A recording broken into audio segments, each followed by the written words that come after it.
The following program, though incredibly nerdy, is intended for mature audiences. Viewer discretion is advised, and you probably shouldn't watch if you're an overly sensitive pussy. Someday you'll go too far. Absolutely. Yeah. You ain't gotta put my name on this. Knowledge of self. I'm from a pocket where Impalas gobbled the health of a vice lord. Rap music from the trunk of a Chevy is how my life scored. Distorted bass, black mind looking like a physics class whiteboard. You can take my place if you fight for it. My mic caught it, I write portraits and rap polite orbits around whoever you might feel is important. Last album came with a porch and a mortgage. If you can't afford it, then jump off it. The stepper setters at George's, the young and gorgeous who used to breakfast at Zorba's, breath control of a swordfish. With more better yets than a thesaurus. We got options, we got layers. An undisclosed number of poles in the studio. So after the flow, and I can go vote for mayor and hey, work the Huggy Bear. What say word to me, but I don't fucking care about what you doing up in here. I got so much faith in my barber that I ain't even bothered since the black and gold started in that 63rd Street beach water, just like an otter. Chicago Sean Carter, except he's odder. When you're friends with robbers and martial artists for fathers, things get fostered and fathered further than virgins. That's hard to follow. I'm hard to fall off. We are never touched like Ketzi and Karloff. My mental state is calm like Grand Theft Auto with all the stars off. Superstar skateboard kicking like he is sawed off. Man carry license plate cover how much the car costs. A lot. That's a lot like 47th and Woodlawn, piloted with my good arm. It's much more than Chicago's Rushmore. By the time the deal done, they got to put me on the real one. What's up?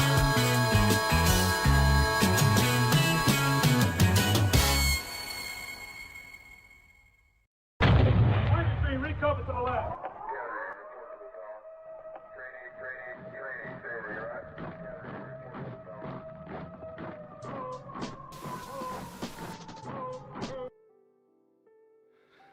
Oh, well, good evening, and welcome on in to a little evening stream. And tonight, we've got something extra nerdy, man. Like, I don't know, maybe, potentially, one of the nerdiest streams we've ever done. This is going to be a deep dive on a video that's out there, and this is a video that explains the Marvel Multiverse in 12 different chapters, okay? And the thing about this video is, we've actually watched video by this guy before. In fact, let me put the link in here because I definitely want to give this guy a lot of support. And you should go support this video. You should like this video, watch this video, but also watch some of his other videos and content as well, because man, it is great content. Here's what's crazy about this.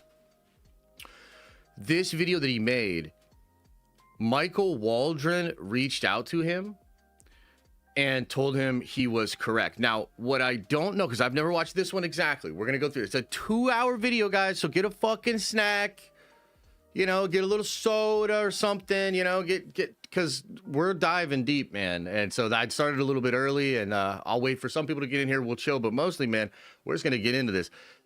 So this is a 2-hour video. What I don't know is, were the separate parts of this maybe what Waldron reached out to him about, or was it this video specifically that Waldron reached out to him about? And maybe he'll explain it in here. If not, I'll reach out to him. Actually, he hit me up after we watched one of his videos in the past, and I think it's because a lot of you guys actually went to his channel and stuff. So like, I like that kind of stuff, of course, and you guys should go support him.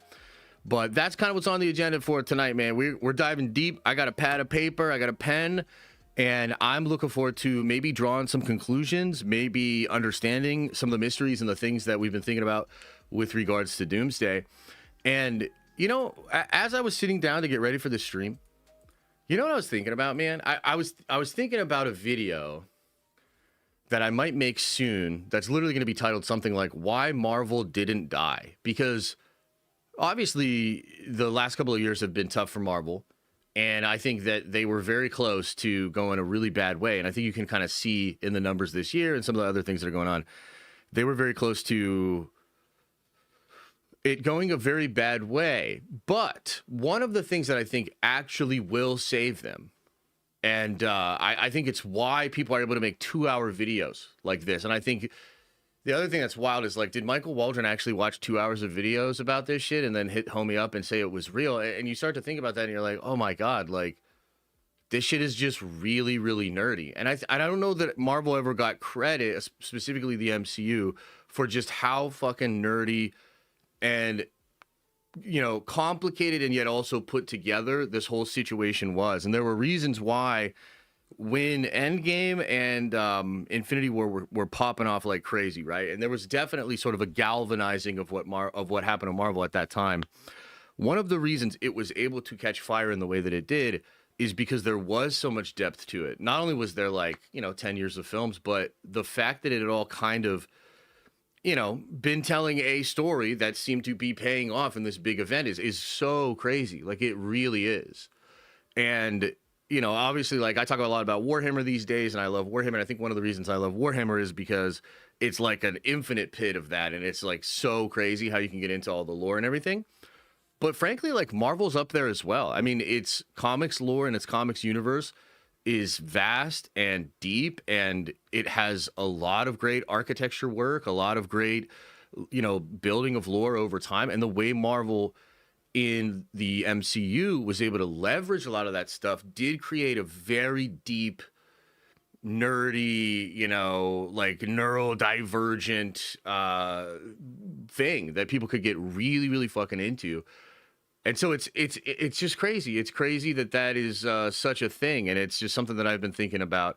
By the way, I've been getting hit up by a lot of OG Nerd Vengers and people that were around during the Infinity War time, and it's just been cool to see a lot of old faces and hear a lot of old names and people kind of coming back. And I think this other thing is happening, that basically a lot of us that are dudes and men now, you know, older guys, you know, maybe it's obvious or whatever, right? But the whole Marvel thing and the MCU was like an incredibly formative, awesome fucking nerdy thing. I mean, it's like, I think because I think that in some ways the world's going to be kind of shocked at like how the motion will come back to Marvel and things will be kind of popping again.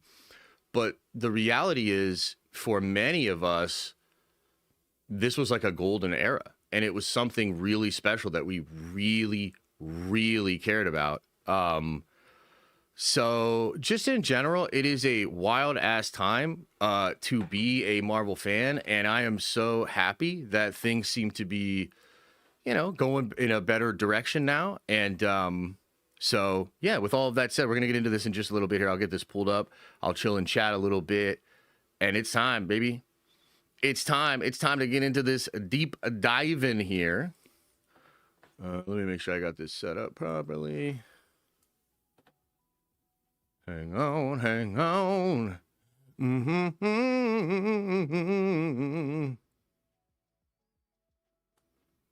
Fascinating. Maybe. Oh, shit, what the hell? Maybe this is the setup here. Maybe that's the best move. What do you think? Just brought up Warhammer organically in a work meeting. Fuck, I am a nerd after all. My man! My man! There's nothing wrong with being a nerd, man. Nerds, I mean, I think nerds kind of kill it these days. And yeah, it's our time. It's our time. So yeah. Yeah, we're a little bit early. You know, I was kind of like thinking, like, do I want to go over some of the news topics? Because there's some interesting news stuff that's going on, but I think we'll save it just for tomorrow. I think it's time to just dive in to this whole thing here. Oh, thanks. I'm glad you like the music, man.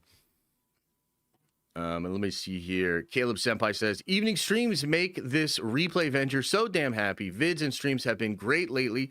ready to go even further beyond nerd venging. Much love. Hey, appreciate you, man. Yeah, we have been we've been doing good. I feel on a really good track, making some good content, having fun writing the scripts, and you know, I've said this before, but like, dude, if I made it through the dark years with Marvel, you know what I mean? Like, I made it through. I literally watched Star Wars completely fall apart, watched Marvel basically almost fall apart.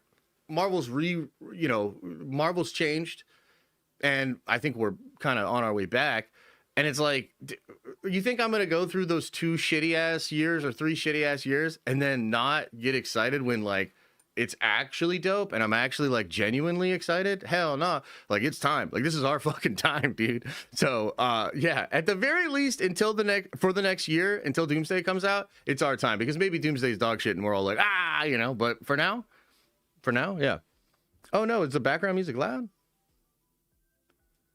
Is there some extra thing going on here? I don't think it is. I'll turn the background music off anyway, though, because we got to get into the music or the thing. I don't even think there is any back. What the hell? What the hell, chat? Can't even hear the music anymore. Yeah, there you go. I'm more pre-Venger, but maybe I need hymns. I don't know what that means, but yes. Have you ever thought that all the hate comments are Papa Kevin sending AI bots your way to discredit your scoops? No, I don't think that's what it is. Although I do think there is some effort out there to throw scoopers off the scent. I mean, look, here's the thing, Dirty. Here's the thing, okay? So maybe you saw this today. We're going to talk about this tomorrow on stream, okay? But you know what? Fuck it. I'll bring it up a little bit just because of this comment here by Dirty. I'm going to tell you a little something, my friend. Okay. I want you to look at this here tweet, which, by the way, I'm a great follow on Twitter. I'm just going to be honest. I am.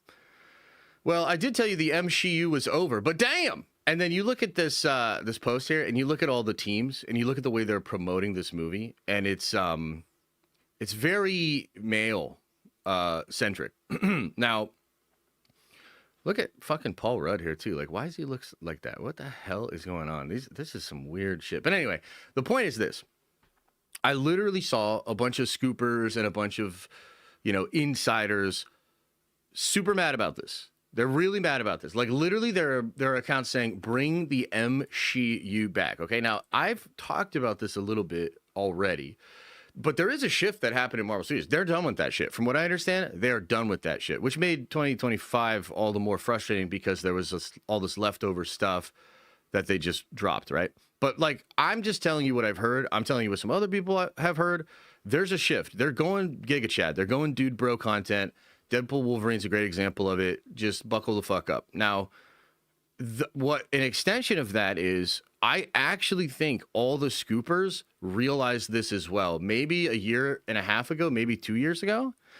And that's also around the time that they all really started turning on Kevin Feige. And this was the time when, like, Daniel was trying to say that the X-Men were female-centric, and, you know, Shine was saying wild shit about the, like, Mila Kunis thing and all these different things, right? So I think the scoopers, and really they are sort of a cabal of people that all know each other, and they actually have a lot in common.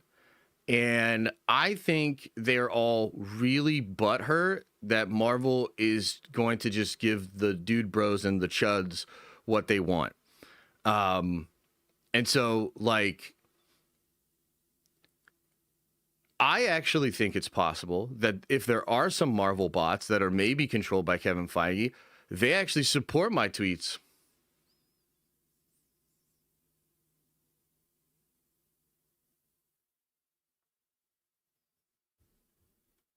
All right, let's get into this shit, man. Are you guys ready? This is a 2-hour-long video.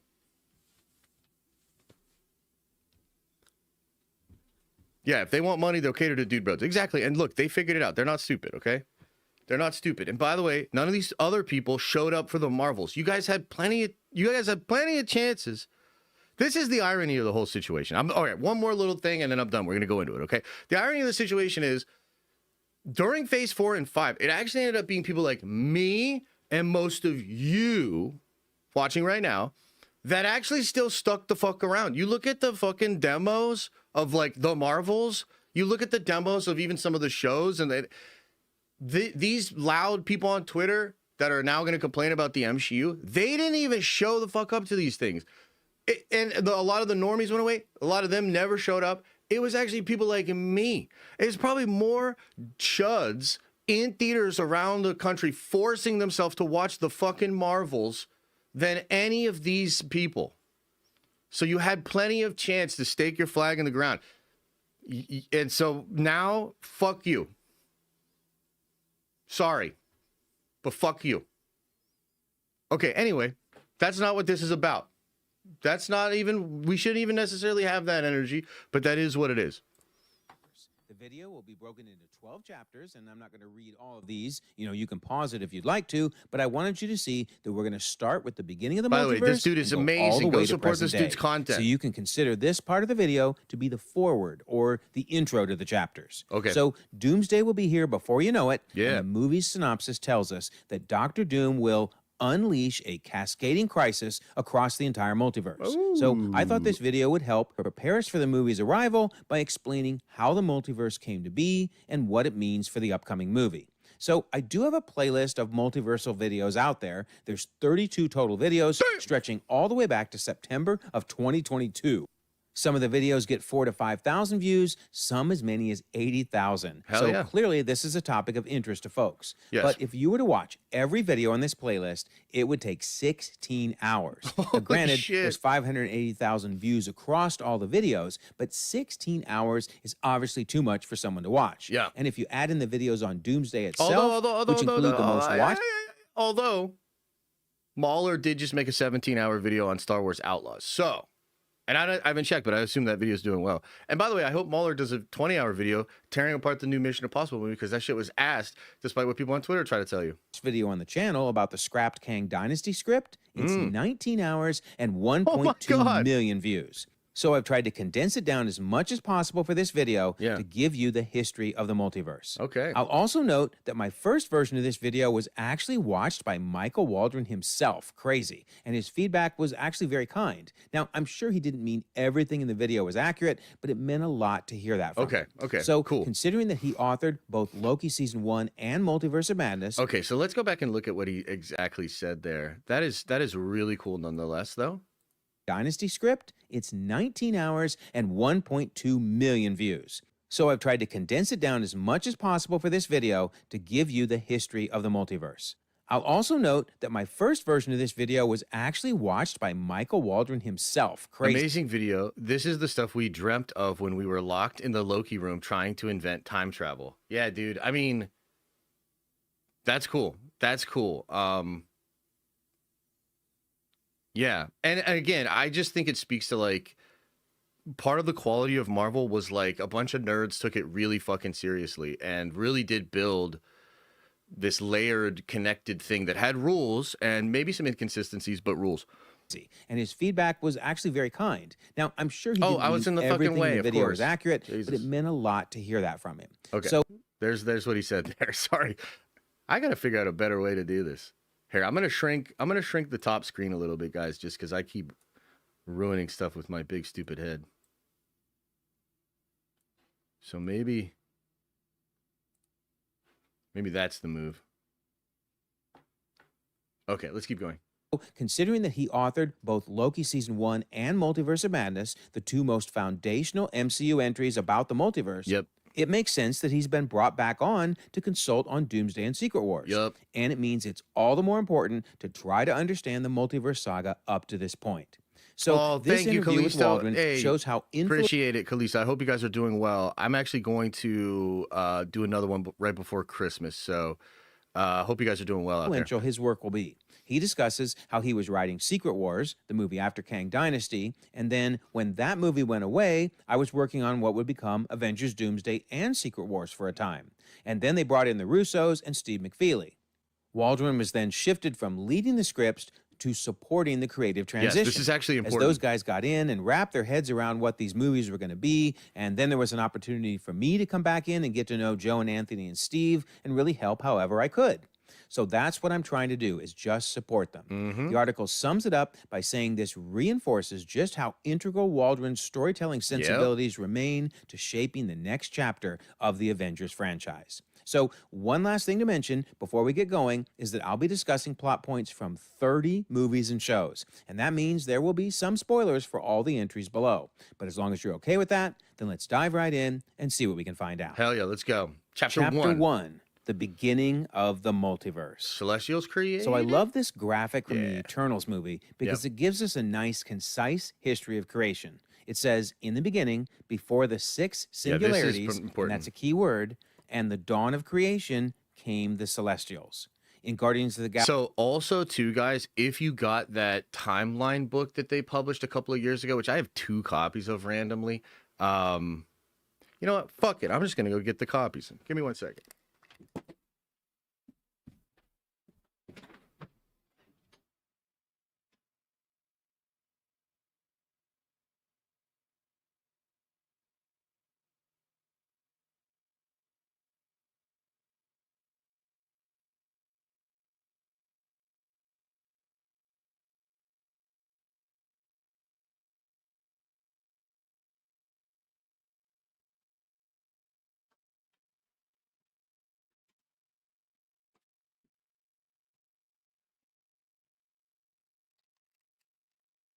Okay. Oh, God. So, in this book, hang on, which is the timeline one, which they did like 2. I don't know why I have 2 versions of this. They're essentially the same book. There's a timeline of the entire Marvel Cinematic Universe, and it actually states that it says Celestials before everything, just like that quote does. Also, one of the best books available for Marvel, and it is expensive and I think maybe hard to find now, but this is a 2-part, the 10-year John of Marvel Studios. If you have ever cracked into this thing, oh my, some juicy stuff in there. But let's keep going. Galaxy Volume 1, the collector explains that before creation itself, there were 6 singularities. There's that word again. Yeah, singularities. And in Thor: The Dark World, Odin himself says that there are relics that predate the universe itself. Oh, cool. And in this I like case, that, he's referring to the ether, which, of course, in its original form was a singularity. Yeah. So what is a singularity? Yeah, let's do well, this. Universe Today tells us that down. a Odin. curvature singularity is Weapons. best exemplified by a black hole. At the center of the black hole, space-time becomes a one-dimensional point which contains a huge mass. As a result, gravity becomes infinite and space-time curves infinitely, and the laws of physics, as we know them, cease to function. That is so wild.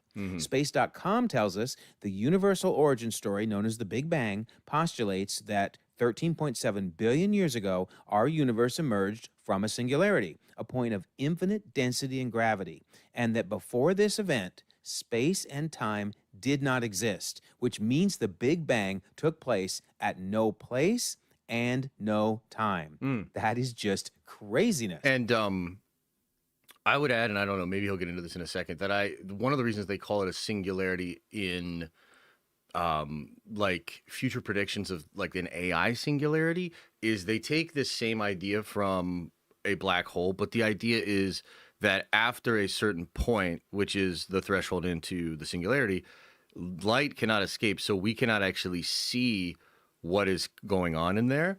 And in terms of like a technology apex sort of event, we don't even know what that looks like. So that's why they call it the singularity when referring to like maybe merging with AI technology or evolving past our biology, because it's so different that we can't see past the event horizon in the same way that no light would escape a singularity or black hole. So I do think that's what we're seeing here in Loki Season 1, Episode 6, where we're seeing 2 black holes, singularities, right? Yep. That are the origin point for 2 different parallel universes. I agree with in that, fact, Neil deGrasse Tyson theorizes we're actually living inside a black hole.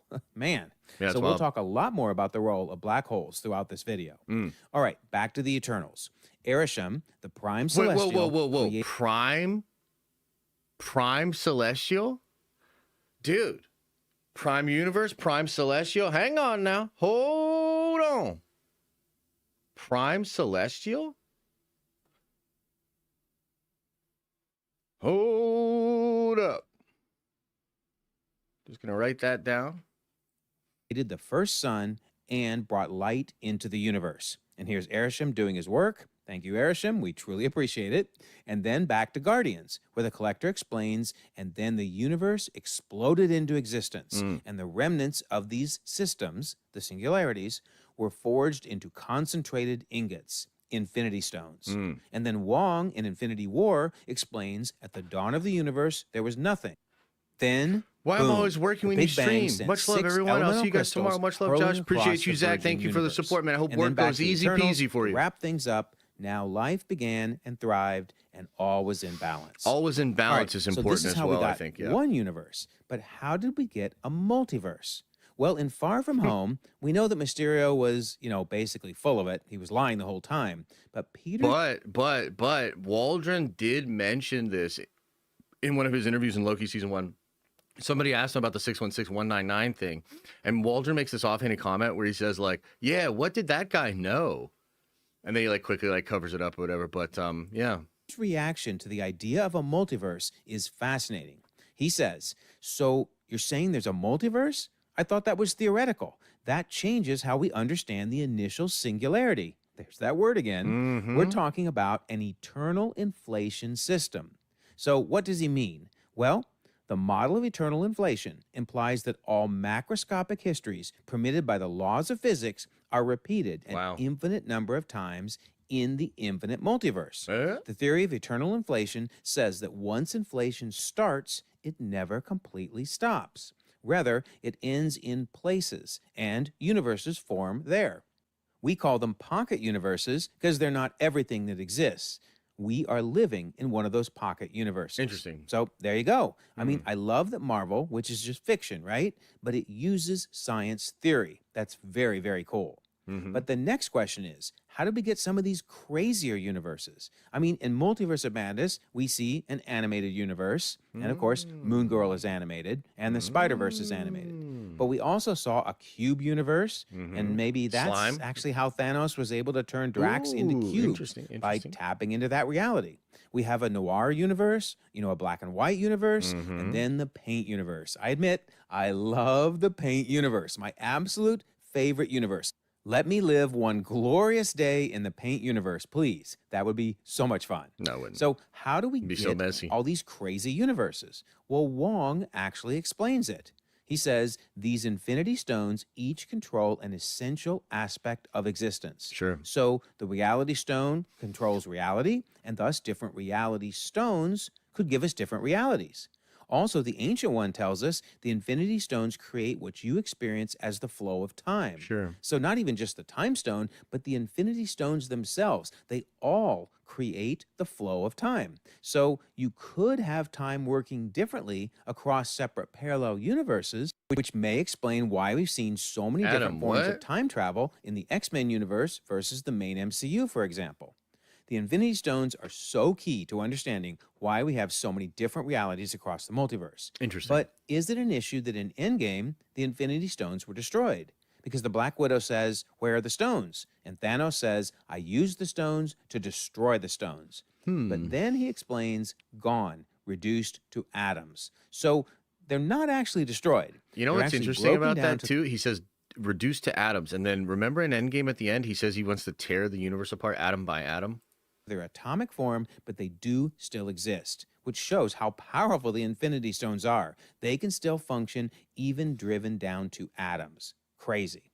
However, we also see that Daniel, many did you parallel really? universes have different present days. You better hit me up. For example, in Multiverse of Madness, 838 Hit has me up its about that present shit. day set in 2021. If you look on the left, where they're sampling Stephen Strange from 616, 2025, right? if we zoom in on that date, and I know it's blurry, but you can see that it says 2/12/2021.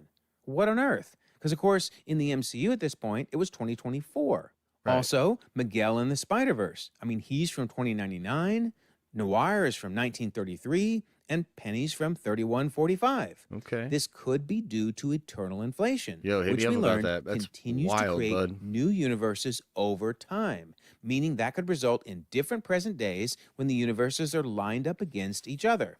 So if we look at 10005 and 616, we see that they're in sync because Deadpool jumps out of 10005 and into 616 in 2018, and presumably Monica Rambeau appears in the X-Men universe in 2026. That is really interesting. On the other hand, yeah. the Fantastic Four timelines don't sync up, with 828 being in 1969, but the Fantastic Four will likely arrive in 616 in 2028.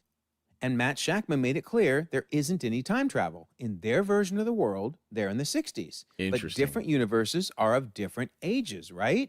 And so he explains when they cross over, they won't be time traveling. I mean, he basically described eternal inflation. And also, if you look at the different Spider-Man universes, and I did do a long timeline video on this, and you can check it out if you're interested, but notice that everybody has a different present day when they're pulled into the adventures during No Way Home. Interesting. So again, this may be a direct result of eternal inflation creating different parallel universes over time. All right, so we talked about eternal inflation, but there's a second real-world theory that we should mention at this point, and that is the many worlds theory.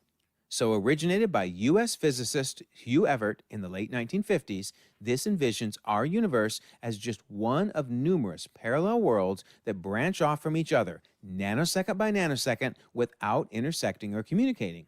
Every quantum transition taking place in every star, in every galaxy, in every remote corner of the universe is splitting our local world on Earth into myriad copies of itself. And of course, this is what results in the branching we've seen throughout the MCU, and we'll talk more about that in later chapters. All right, so I really like this working model of the multiverse, and we're going to come back to it throughout the video to make sure it truly works with everything we learned about the MCU, but just with what we know already. You have multiple Big Bangs, right? The eternal inflation that Peter described creates its own set of infinity stones, which then determine the reality, like, paint, cartoon, 838, 616, etc. And thus we have several parallel universes. And then off each universe, we have branches. Now in Loki, we're going to see they're called branched timelines. And in What If, they're called branched universes. And we're going to talk about why there's different terminology there. But the bottom line is a universe then has branches. So the question is, what do we call this? If the 616 universe has actual branched universes. I mean, does that mean this is a multiverse? Because all the And if this is a multiverse, what do you call multiple multiverses? I mean, you see why this terminology can get kind of tricky. Sure. Okay, so let's look at some standard multiversal definitions and see if these apply as we go through the video. So a timeline, that's a chronological arrangement of events in the order of their occurrence. A universe is a four-dimensional place consisting of 3 dimensions of space, length, width, and height, and then 1 dimension of time. So really, a timeline is an integral part of a universe. It's one of the 4 dimensions. I agree with that. Then there is a base or parallel universe. That's a universe that has its own origin point, its own Big Bang. This is different than a branched universe or branched timeline, because we'll see both terms being used, which is a universe. And this is possibly a really key point for Doomsday, to be honest. Divergence, the nexus point, and we'll learn more about that as well. And then a multiverse or tree is a base universe and its branched universes. So then the question is, what do we call multiple multiverses? Well, at least in the comics, they refer to it as a megaverse. But that term has never been used in the MCU, so I'll be interested to see if they do use it. But actually, it seems like the idea of a multiversal forest has been implied. Correct, yes. I mean, Bo DeMaio, writer of X-Men 97 Season 1, was asked about the MCU multiverse, and he said that X-Men 97 isn't necessarily connected on the same tree. It should instead be viewed as its own neighboring tree, not a branch of the multiversal MCU tree. Interesting. And of course, he's referring here to Loki's tree. And Jeff Trammell, showrunner of Your Friendly Neighborhood Spider-Man, referred to the series as taking place in a sister timeline 1 universe over, which again seems to imply multiple trees. All right, so let's take a look at the Spider-Verse for a minute, because I find this fascinating. Omniverse is So Miguel everything, in the Spider-Verse says this is everything. Including and he shows this branching structure, DC which looks and anime very and much stuff like that. Loki's That's like branching structure from Loki Season 1, but then it is now flipped up, so it looks more like the tree from Loki Season 2. So it's somewhere in between the two. But anyway, he says, And this here, and he shows these red lines, he says, this is all of us. All of our lives woven together in this beautiful web of life and destiny. And Miles says, the Spider-Verse. And Miguel's like, no, it's called the Arachno-Humanoid Polymultiverse. Polymany. Well, notice what he called it there. Poly, meaning many, multiverse. Yeah. Many multiverses. Yeah, okay, so that's a megaverse, Sure, right? sure. Or a Polymultiverse. multiversal forest, which that does seem to be the term Marvel is using. I mean, the concept is right there. In fact, I think this is what Miguel is talking about. So in the Spider-Verse, we have Miles' universe and Spider-Gwen's universe, Peter B. Parker's universe, etc. Each of those universes have branches, but tying them together is the web of life and destiny. Yes. So maybe the MCU will use the multiversal forest term in Doomsday. We'll have to wait and see. But the terminology shouldn't hinder us. It's the concepts we really need to focus on. Correct. So where did some of this confusion come from? Well, I find this really interesting. Michael Waldron, basically the father of the MCU Multiverse, in 2021 said this really interesting statement when talking about nexus points and branches. He said, you could literally say they're all different universes, in a way, different timelines. So even back in 2021, we were seeing universe and timeline being used interchangeably. But if you think about it, sacred universe doesn't sound as cool as sacred timeline, right? So I think they opted with the timeline wording in Loki because it just fit better. Not to mention the possibility of a universe's timeline being manipulated, right? So then let's take a quick look at What If. So this article in 2021 quotes A.C. Bradley, who was the main writer of What If Season 1 and 2. And she said, when you're writing animation, you're writing so far in the future that you can't think 4 years down the line. The Doctor Strange episode, which, by the way, is my personal favorite, is written in one of the best from 2019. Season 1. Such a great episode. But anyway, she says, I wrote it in February 2019. February. I think I should have called it a nexus point instead of absolute point. But the Loki scripts weren't even written yet. So that animatic locked before Loki even finished their script. I need to screenshot. I'll come back to it, but let me write up something down here. Absolute point equal nexus point. Very interesting. By the way, this episode, we found out that Kevin was kind of not active in a lot of the animation stuff and a lot of the show stuff in general, which is something that Bo's talked about publicly as well. But there were some things that were really important. This episode of Strange, of What If rather, was something that Kevin was very involved with, which I think just speaks to how this concept was something that was really important. He's talking and she also mentions the Loki scripts weren't even written yet, but this would be around the time that Waldron was watching pre-animatic versions of Endgame and potentially in the writer's room cooking up what then would become the scripts for Loki. The show Bible came first. Because you're always writing about 2 years ahead in animation. It's kind of intense and insane. So the key thing I want to show here is they're admitting that they actually had to write What If before Loki was even written. Yep. So the fact that some different terms are being used makes sense. But that's the IRL explanation. Now let's look at an in-universe explanation. I think what we're seeing is the story of the blind and the elephant, where 3 different people blindfolded are trying to figure out what's in front of them. Sure. One touches the trunk and says it's a snake. Another touches its side and says it's a wall. And the last says, no, it's a rope, because each of their own experiences are only part of the whole truth. Sure, that's fair. I think that's what's happening with everybody describing the multiverse. I mean, He Who Remains, Peter, the Watcher, Reed, Hank, Doctor Strange, all of them are only seeing a piece of the bigger picture. They're trying their best to describe a shattered it, prime but they're universe, only maybe. seeing their experience of the multiverse. It's kind of like how the Infinity Saga was this slow reveal. I mean, we didn't know Loki's scepter was the Mind Stone for quite a while. Yep, that's and true. then we find out the Tesseract was the Space Stone? I mean, we knew them as the Tesseract and Loki's scepter. True. And then years later is when we finally put all the pieces together and understood that they were Infinity Stones.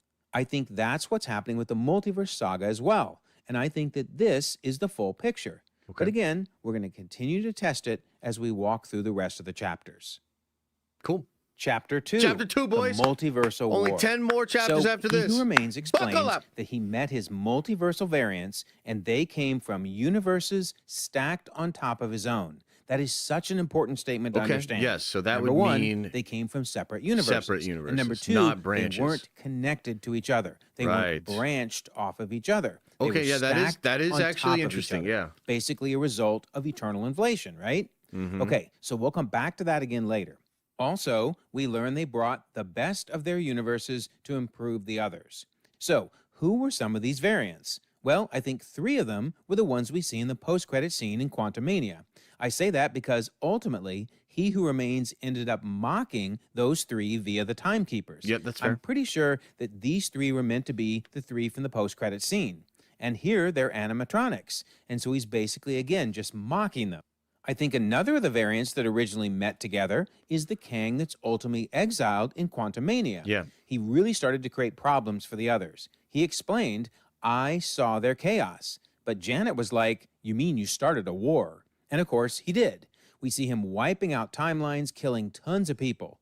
So ultimately, the other Kangs, a lot of me, he says, they exiled him down here because they're afraid of me. And Janet said, he was exiled here in the quantum realm outside of space and time because it was the only place that could hold him. All right, so since we've mentioned the quantum realm, let's talk a little bit about how it works. And in Yes. particular, whether there's only one quantum realm. Yeah, this is So this Jeff is like Loveness, yeah, the- this is a really interesting debate because a lot of people think the quantum realm is likely just a basement of like the multiverse itself, but at the end of Loki season 2 they refer to it as like 616A adjacent or some shit. So yeah, I don't know. Let's see though. writer of Quantumania, in an interview on Marvel.com, said that basically it's like the basement of the Right. multiverse. Yep. It's this connected limbo outside space and time. The article goes on to say, we want it to feel like it's this real place that's hidden beneath the multiverse. So basically, it touches all the different universes around the multiverse. So there's only one quantum realm.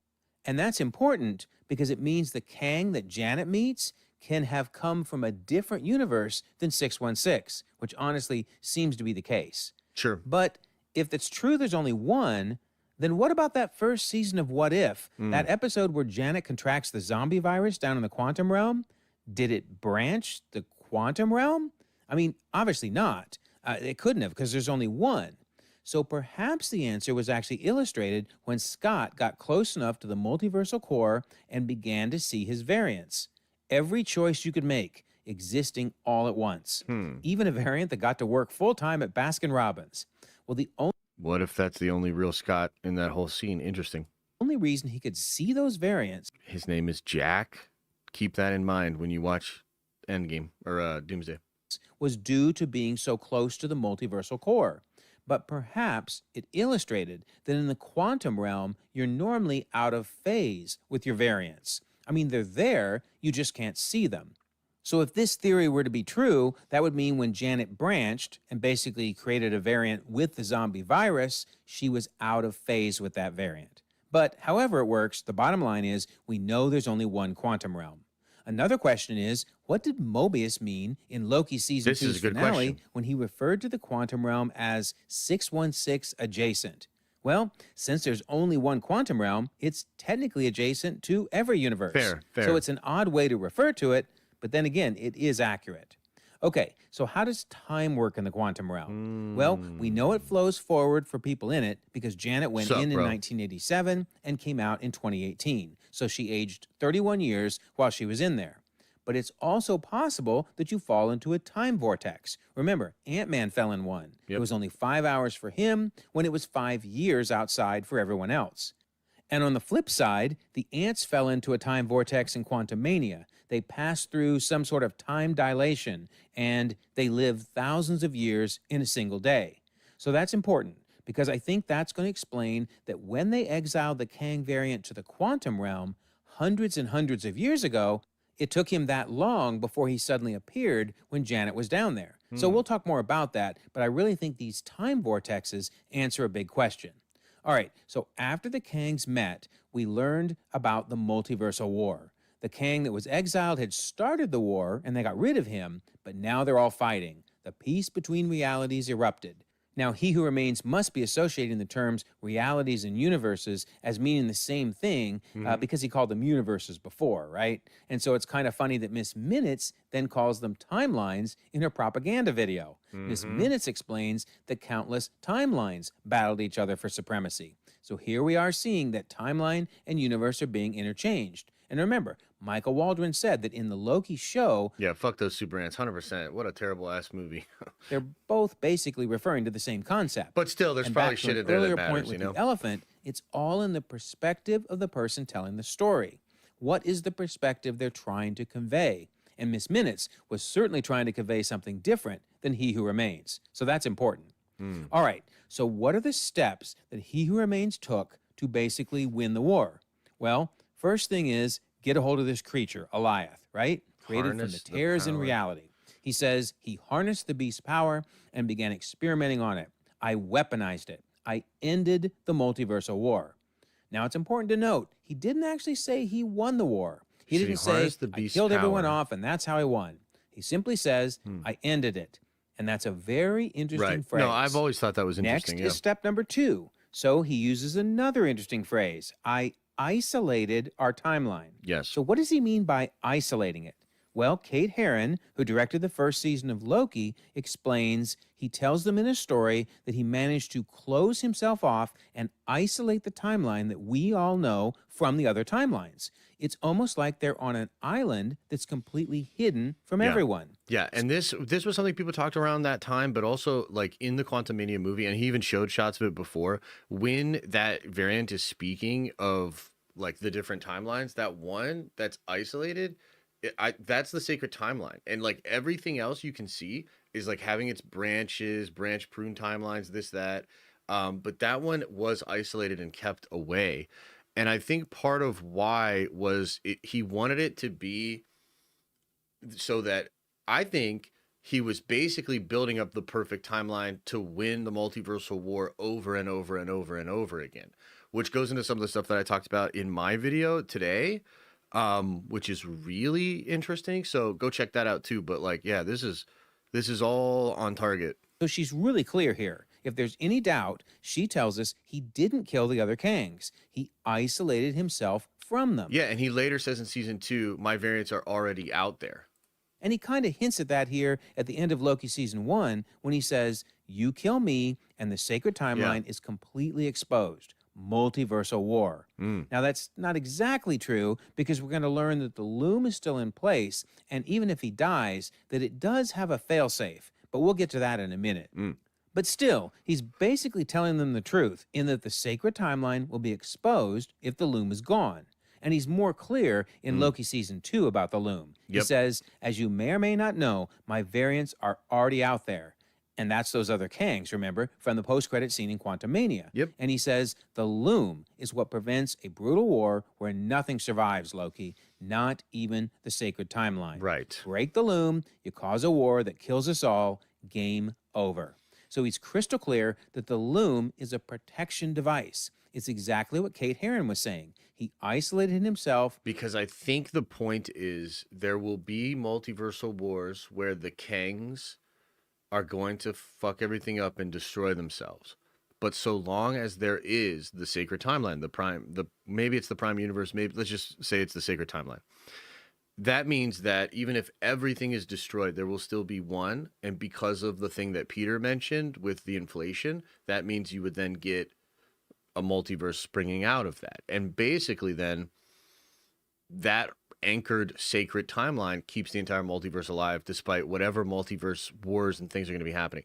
This also explains why at the end of Quantumania in that post-credit scene, they say they've begun to touch the multiverse.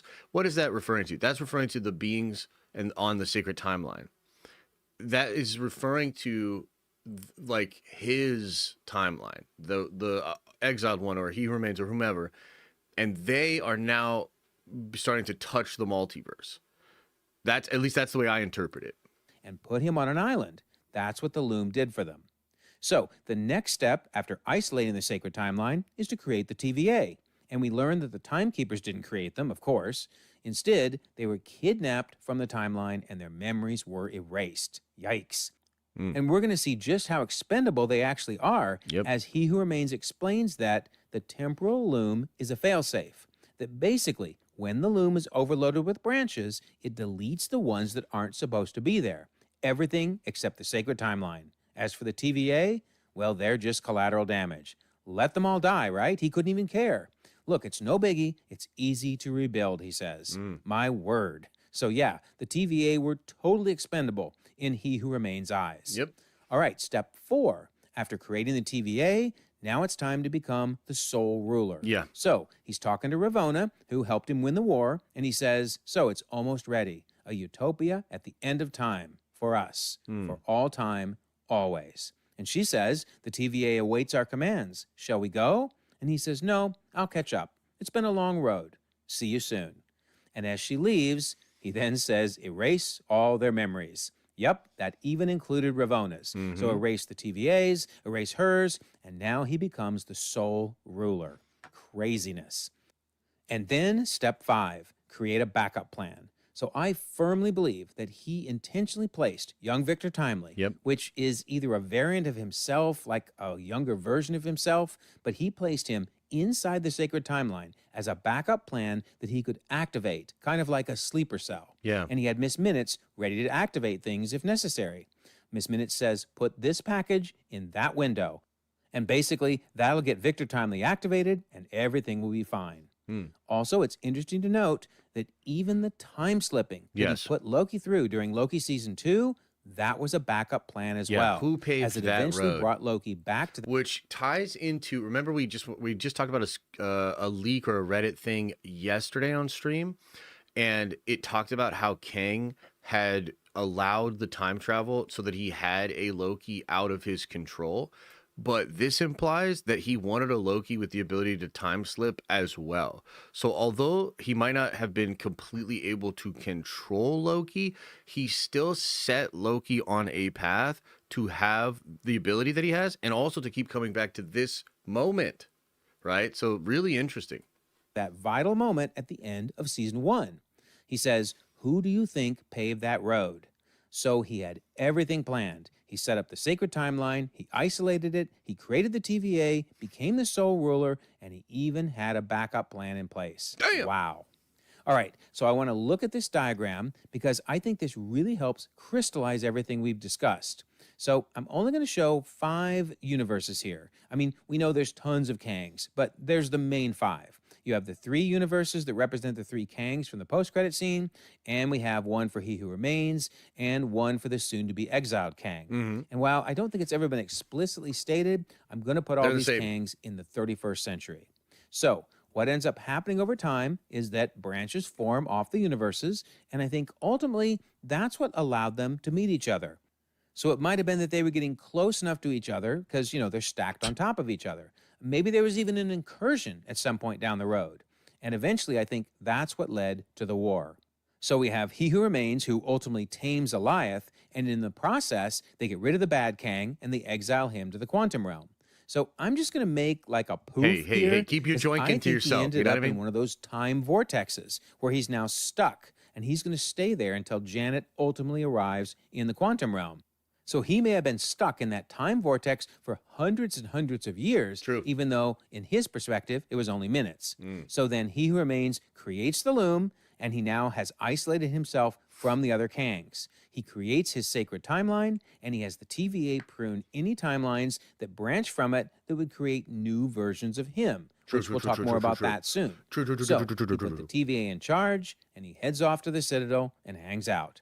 So that's basically the Multiversal War and how things ended up afterwards. Yeah, I actually totally agree with that. I think he's Chapter spot 3. on. Chapter 3, Life baby. inside the protection of the loom. So for this chapter, we're basically looking at the Infinity Saga. And one of the questions that arose in that saga is, where did we get the 616 number? True. Where did it come from?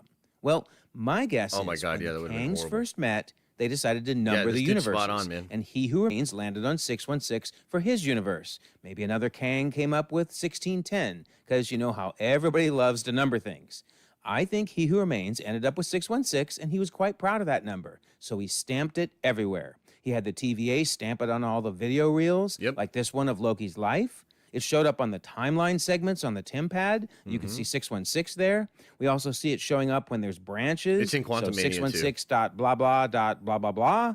And we see it again here for a pruned timeline. So does that mean the TVA is aware there's a multiverse? No, I don't think so. I think they were just told by the timekeepers to stamp everything with 616. They're a government organization, so they did what they were told. Simple as that.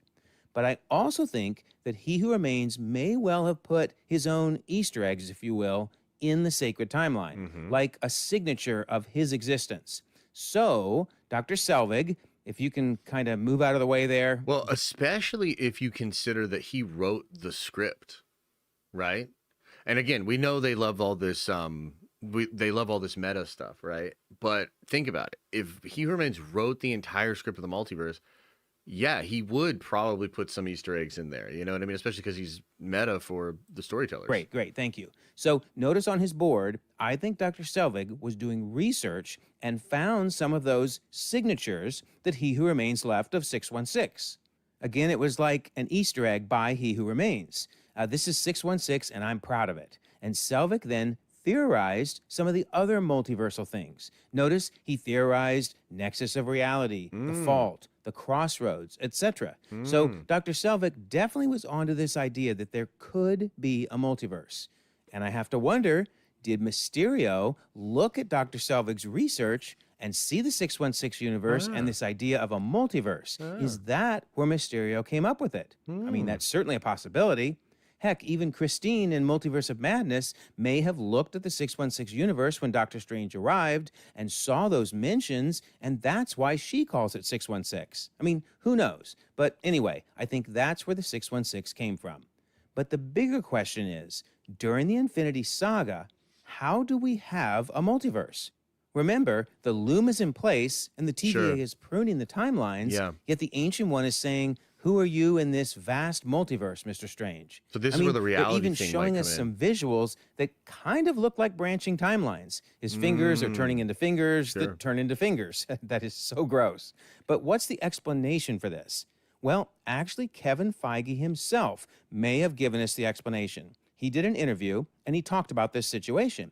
He talked about how our interpretation of the multiverse and various dimensions will basically be seen in the Doctor Strange movie. But notice, he's talking about various dimensions, and he brings them up here again, parallel dimensions and multiple dimensions. He talks about the quantum realm and how it's another dimension. And then he's really clear at this point in the interview. He says, dimensions are not just parallel realities. We're playing as much with the notion of the multiverse as much as alien dimensions, for lack of a better term, rather than parallel realities where there's a Doctor Strange that wears Iron Man armor. We're not there yet. Holy shit. Okay, that's wild because we've seen the Doc Strange wearing the Iron Man armor, and we've seen Iron Man in the Supreme Strange stuff. These were concept arts, which, dude, also, we're going to have to go back to some of the old stuff that was coming out for Endgame because, like, do you remember there was like this behind the scenes video they took? I think it was like one of the first ones they showed. It had like Pratt, Holland, and Tony, and this was like when they must have been filming stuff for the Titan scenes. There's a couple of interesting things that you see like on some of the screens in the artwork. There's literally a section where there's like an animatic made where Stephen Strange is explaining to Peter that they didn't die and we have to help them, speaking of the people that were blipped. And there is some evidence that there was going to be more to that story that ultimately they tore out of it. But amongst those images and videos that were on like the art team screen, there were images of Stephen Strange in an Iron Man armor and Tony Stark wearing the Cloak of Levitation. So yeah, that stuff is out there. And I do think it's really interesting that he says alien dimensions and parallel realities. I'm actually working on I know I'm working on the video series for Doomsday and Secret Wars, but there's a super secret video series that I've been cooking that I'm working on that has to do with this. And I'm actually fascinated that he used the word alien dimension here. And I'll just leave that lingering as a little bit of a tease. But there's some evidence that some of the stuff Feige or maybe Parliament was considering or thinking about was actually more than just stories. So he's basically saying the multiverse, at least during the Infinity Saga, is multiple dimensions, quantum realm, dark dimension, Valhalla, etc. I don't know why they did that. I don't know why he called it a multiverse, but he is explaining himself. He's not talking about variants, he's talking about different dimensions. Here again, he says we're tapping into the notion of the multiverse, of dimensions right next to our own. So there you go. That's our answer. But then something else is strange.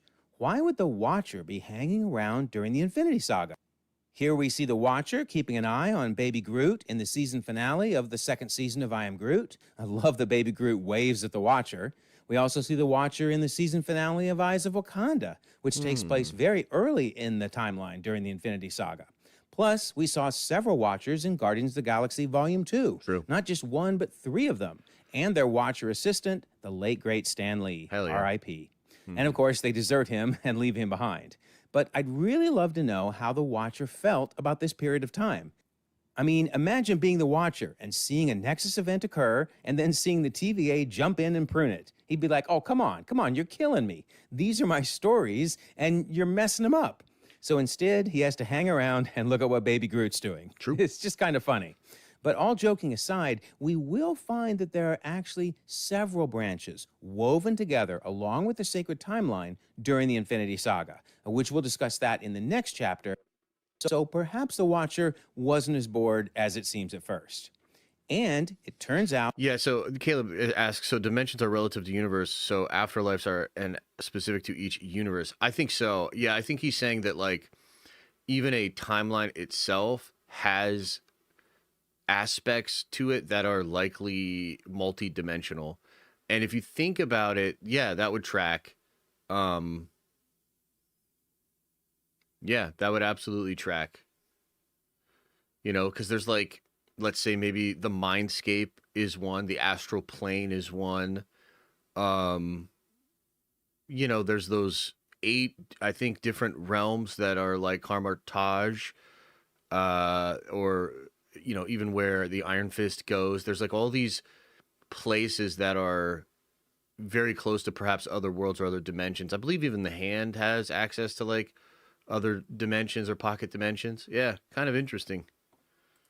There were some very odd things happening that probably made Uatu scratch his perfectly round head. Case in point, we get a visit from Universe 10005's Deadpool. He seems to have jumped to 616, thanks to Cable's time travel device, as we see him meeting with Happy Hogan, and it's confirmed that he visited 616, and in particular, the Sacred Timeline. And of course, this was during the Infinity Saga, because it was right before the Infinity War movie. Duncan, absolutely. But how exactly is this possible? I mean, Cable's device only allowed someone to slide through time. And when Negasonic and Yukio fixed the device, they only talk about it reversing time. And then saying, of course, what have we done by giving it back to Deadpool? So Wade shouldn't have been able to jump to 616, let alone do it while the loom was in place. But Wade honestly did a lot of things to the he shouldn't have been able to do with that device. Now. I mean, sure, he saved Vanessa and Peter by sliding through time, but he also jumped into an earlier timeline to kill the crappy Deadpool, and then he jumped into the real world to kill Ryan Reynolds. True. That absolutely shouldn't have been possible with that device. But we have to remember that fourth wall breakers do a lot of impossible things. Yeah, that's true. I mean, She-Hulk broke out of the Disney Plus homepage and kicked her way into the assembled episodes. And then left Marvel forever. And we didn't care. We have to accept that Deadpool entering the sacred timeline via Cable's device is only possible due to Deadpool's ability to do the impossible. Sure. Fourth wall breakers gonna fourth wall break. One last important event to mention during the Loom period, i.e. the Infinity Saga, that's the point when Janet is in the quantum realm the first time around. And notice who comes flying out of their time vortex centuries after he was sent into the quantum realm? None other than the exiled Kang. So Janet says, after so many years alone, it's nice to have a friend. But of course, Janet ultimately gets concerned, and she asked, who is Kang? So she realizes he's bad news. She sabotages. Yeah, and you know what else is kind of interesting about that? It's a bunch of memories. So it's like a telekinetic device. She touches the thing, and she receives all these memories. That's really fascinating, man. You know, and considering all this talk of like maybe Doom's going to have these memories awakened, maybe other characters will have their prime variant memories awakened.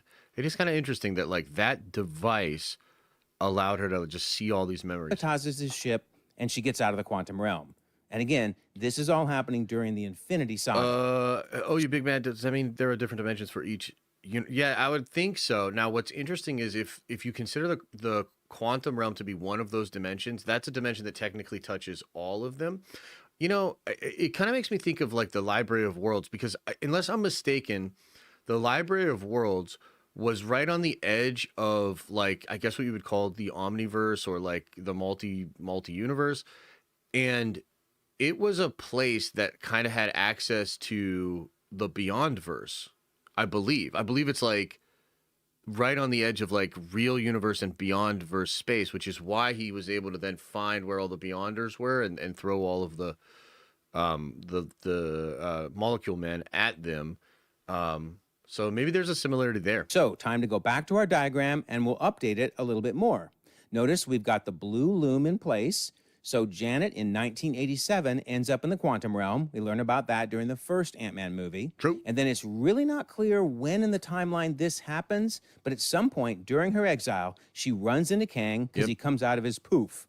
I'm picking 2008 based on my timeline videos, but anyway, she spends some time with him, helps him rebuild his machine. I believe Asgard and then is she a realizes dimension. he's bad and ends up destroying his machine. And we'll pick up with him again later. But well, Asgard is a place for sure, but like I don't think Asgard's a place that just anybody can find. Almost like that place where Eternity was from, you know, and then maybe that Eternity place is like, what they call it, the Hall of the Gods or some shit. Asgard's not, I don't really think it's a planet. I mean, first of all, it's like a flat surface in space when they fly up on it, right? But yeah, I mean, I don't think anybody can just find Asgard. So I kind of think it's a more of like it's like a version of the quantum realm, maybe. Janet gets out in 2018. And as I alluded to earlier, there isn't really just a single timeline in the loom, and we're going to find out there's actually multiple timelines that are being woven together. But that takes us to our next chapter. Yeah, next Chapter 4, Time Travel and Nexus Events. So now we're dealing with the tail end of the Infinity Saga, i.e. Endgame, and in particular, the introduction of time travel. So the Hulk explains, if you travel to the past, that past becomes your future, and your former present becomes the past, which can't now be changed by your new future. So it's a very simple explanation, but is admittedly a little wordy and hard to understand. Basically, if you go in the past, it creates a branch. It creates a new timeline, and that is your new future. And Scott Lang confirmed that in his MCU canon book, where he says they picked specific points on alternate timelines, jumped to those timelines, and grabbed the stones. Now, I'm pretty sure that what they really did is they went back in time and created an alternate timeline. Because when asked if he can explain exactly how the time heist worked, he said, "No, I cannot." But regardless, the key is they were in different timelines. And in fact, we even saw in X-Men 97 how Cable was discussing how he tried to change the past over and over. And every time he went back in time, I'll have to go back and look at that. I don't know. We're going to rewatch all these movies though in the next couple of years. Branch. And that surprised me because I always assumed it was more the Back to the Future logic in their universe, but no, they're actually branching. And if you think about it, that is interesting. Endgame had to branch. I mean, they went back in time and knocked out Star-Lord, which would make it too late for him to go pick up the Power Stone in time. Future Captain America told 2012 Captain America that Bucky's alive. Captain America also told Sitwell, "Hail Hydra." And of course, they created a new Loki, which then created a second branch off the original 2012 branch that they had already created. So yeah, they had to be creating branches. And the single most clear point to me is Gamora. I mean, they go back to 2014, and then Gamora, Thanos, and Nebula from 2014 jump to 2023.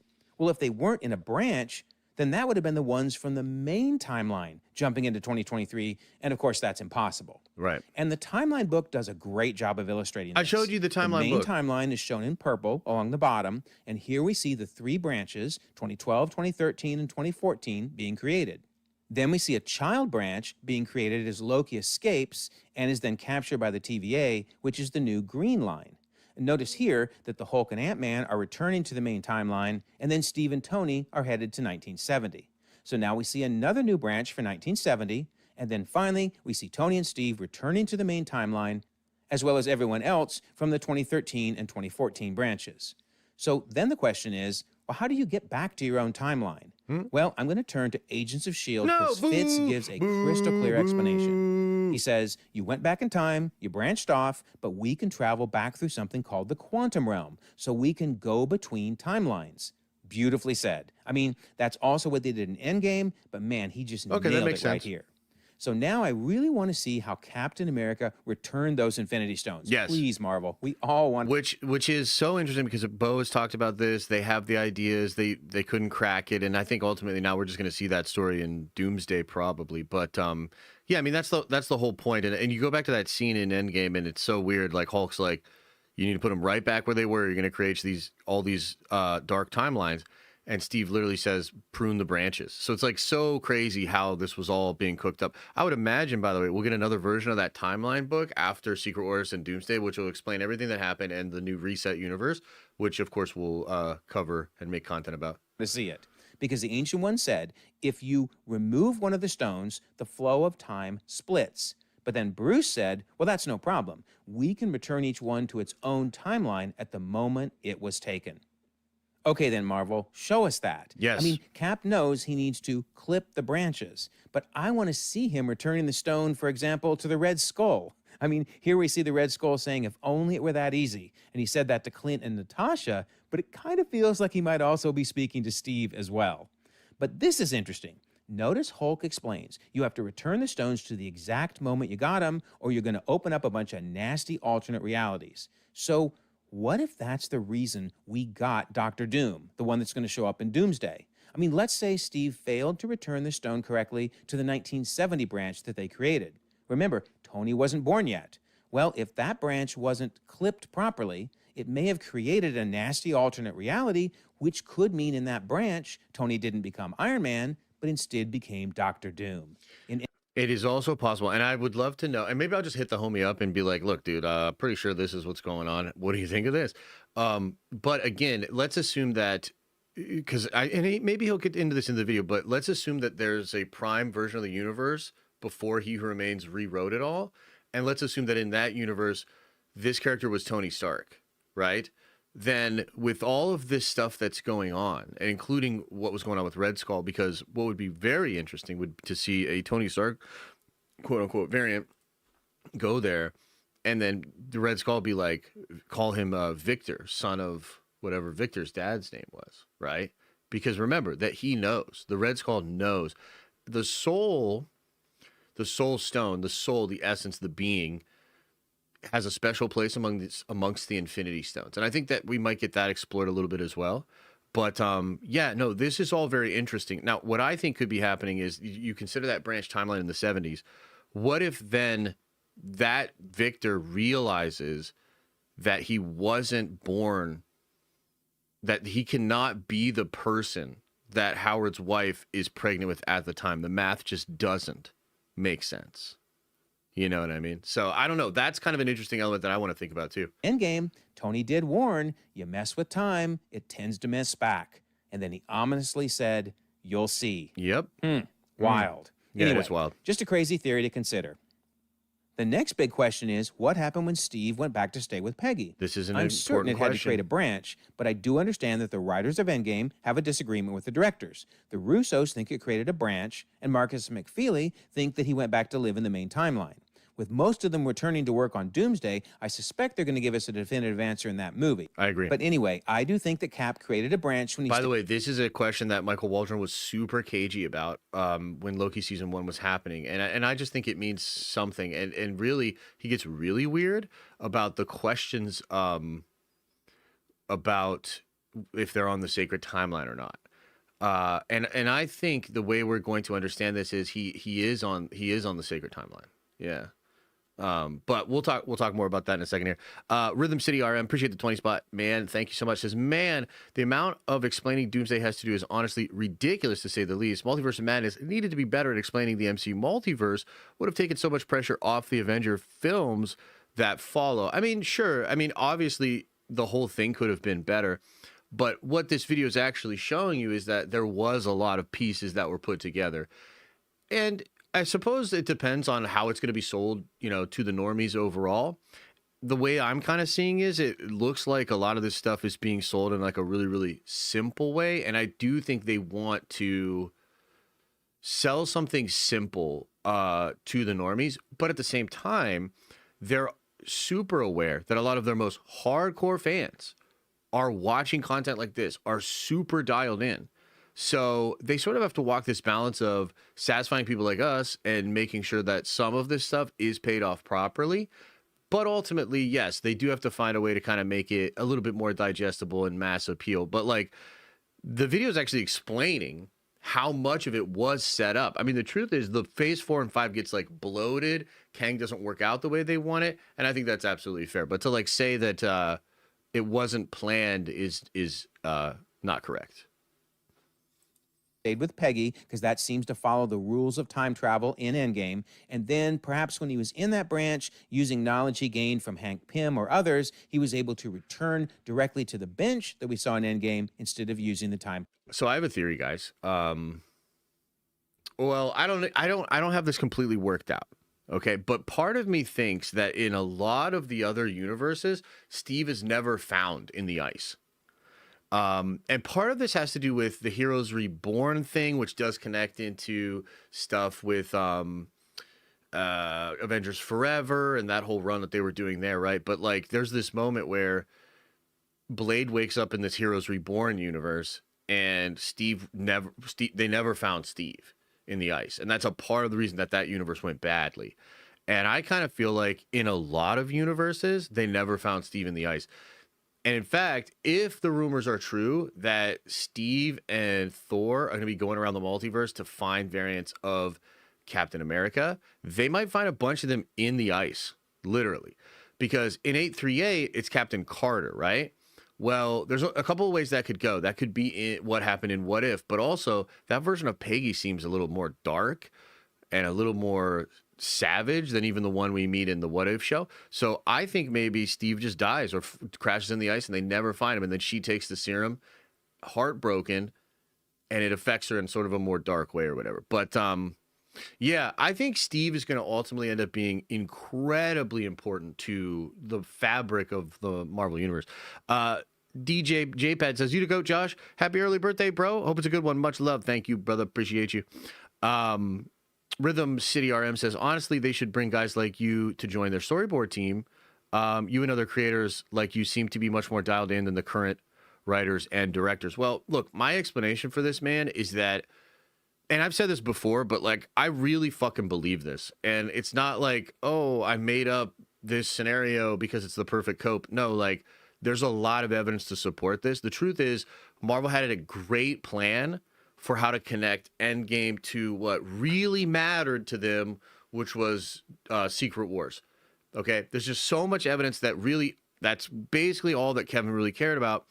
And he was trying to juggle setting up things and elements and bringing in all this new talent and doing all this representation and all of these things. He was sort of trying to balance that while he was actually not involved a lot in a lot of those projects, which is like why Bo DeMeo is so mad about what happened with X-Men 97, because Kevin was like barely fucking involved in that show, and it's incredible, right?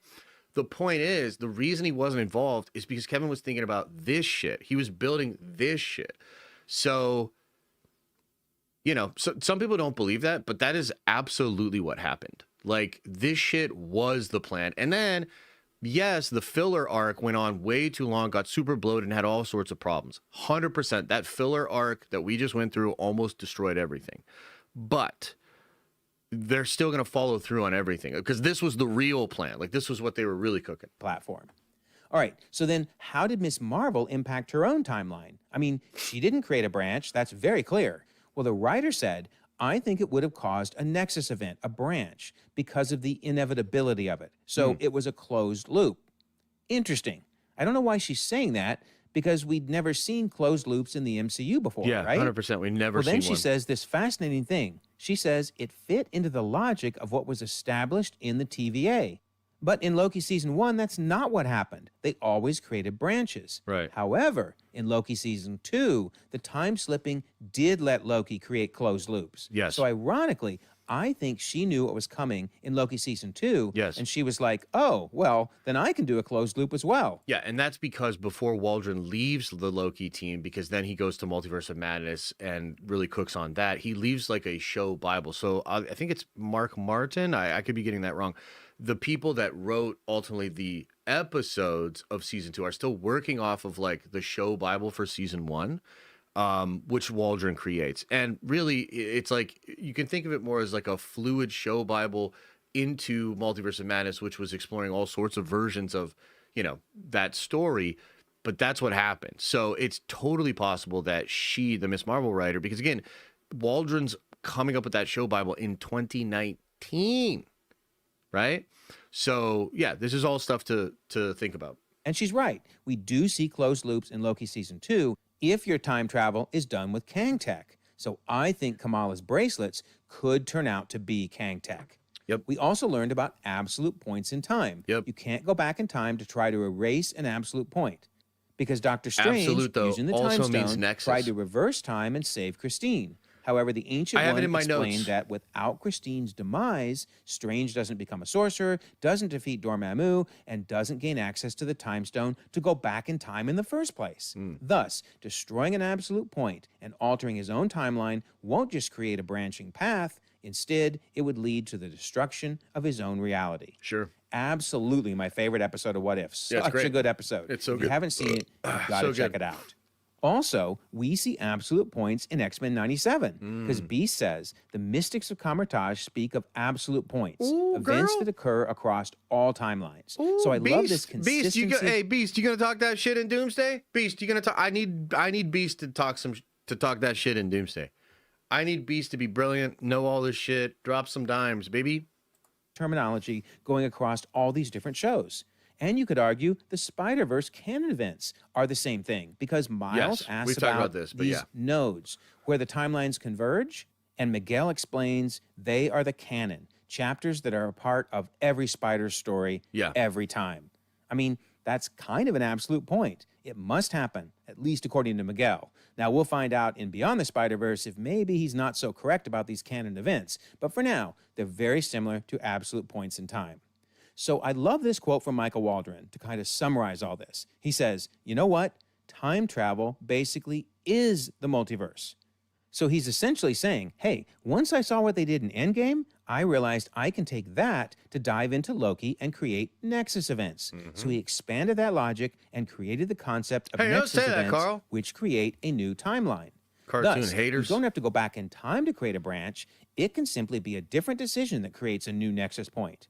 And we see that in What If. The Watcher explains a single choice can branch out into infinite realities. Sure. Plus, we see branching in 10005 during Deadpool and Wolverine. Yep. When Deadpool looks for a new Wolverine, he uses the TVA's Tempad, and he then jumps to several different branches. Then, he finally lands on the Logan that we see for the rest of the movie. Yep. So, Endgame allowed the writers essentially to go, oh, we can do this too. And so thus was created the idea of these Nexus points. Speaking of Nexus points and branches, I alluded to this in the last chapter, but we find out that the sacred timeline isn't just one timeline after all. It's actually multiple timelines. Because when they go to the temporal loom room, they discover it's the heart of the TVA. It's where raw time is refined into physical timelines. But it's not constructed to weave together so many branches, and so it's overloading. But here's the key. If it's weaving more than one branch, then obviously there are multiple timelines. Yes. But why is there more than one, since there was only supposed to just be a sacred timeline? Well, once again, we can turn to MICHAEL WALDRON. This dude gives so many good quotes. He explains, and that's just how time works. There's always like different permutations and instances happening. The TVA... Well, I mean, Big Mad, there's many different ways it could go. I'll tell you what the current rumor is. I feel bad because I think this might be real, but I think it's probably has to do with Sylvie. I think it has to do with Sylvie, and I think Thor is going to do something to basically essentially save Sylvie, but maybe it won't matter. I don't know. That's kind of what I think is going on there. Has their own barometer, their own gauge of what constitutes a deviation from the baseline.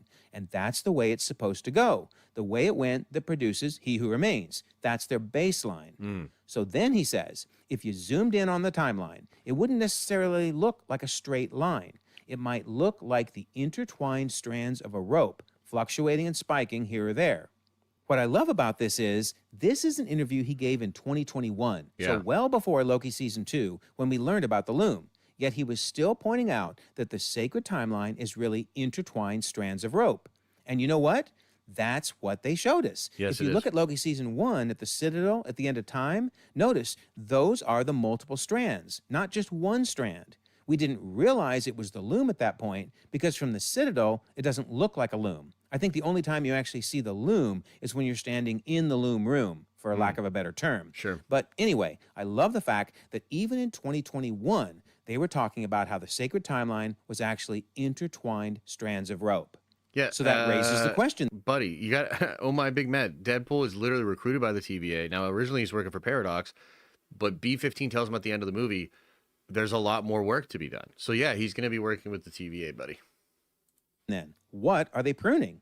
If there's actually more than one timeline in the supposed sacred timeline, then what are they pruning? So Loki asked that question. What are you afraid of? Me. And the answer was me.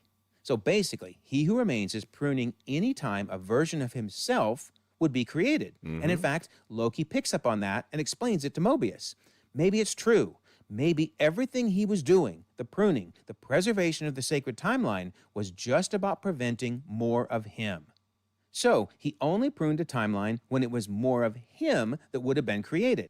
Which, by the way, even back in 2021 is exactly what Michael Waldron said. Yes, he did When it say that. becomes a problem for the TVA is when, according to their own rules, when could something branch off in a way that could actually produce a new timeline that could produce a new version of He Who Remains? Crazy, man. I mean, it really all fits. Yeah, and the thing that's weird, too, is like you think about the Prime Universe theory and the theory about Tony, right?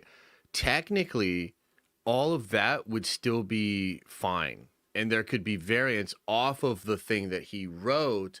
And maybe there would be versions of that you would have to prune where like, oh shit, Tony realizes he's not actually Tony. But for the most part, everything created by that inflation is just a variant of the thing that's controlled. And within that system, the only thing that's a danger to that system is the end controller and variants of that character. So this all makes like perfect sense, but this is a mechanism for control within a system that has already controlled a timeline, right? Interviews are not canon per se, but it is the writer of the series telling us the meaning of what he wrote, and it fits with what we learn in the series. I love it. But a very good question is, okay, then how did we get all these Loki variants? If we're talking about one sacred timeline that's branching off, the answer, he already tells us the answer. I mean, he wanted a version of Loki to do this. So he was creating versions of Loki that would escape his control. But because he was creating them, they're technically still kind of under his control. Shouldn't have this many variants. Well, first of all, Mobius does confirm that every single Loki came from the sacred timeline because he says, when we get out on the branch, we're not just looking for a time criminal, we're looking for a Loki. So he's establishing that every Loki comes from a branch off the sacred timeline. But how is it they look so different? I think Sylvie gave us the answer. She said, the universe wants to break free, so it manifests chaos. Yes. The bottom line is, the universe does not want to be unnaturally contained inside a loom. It does not like being pruned. So the universe creates chaos. Yep. And that chaos is, like me being born, the goddess of mischief.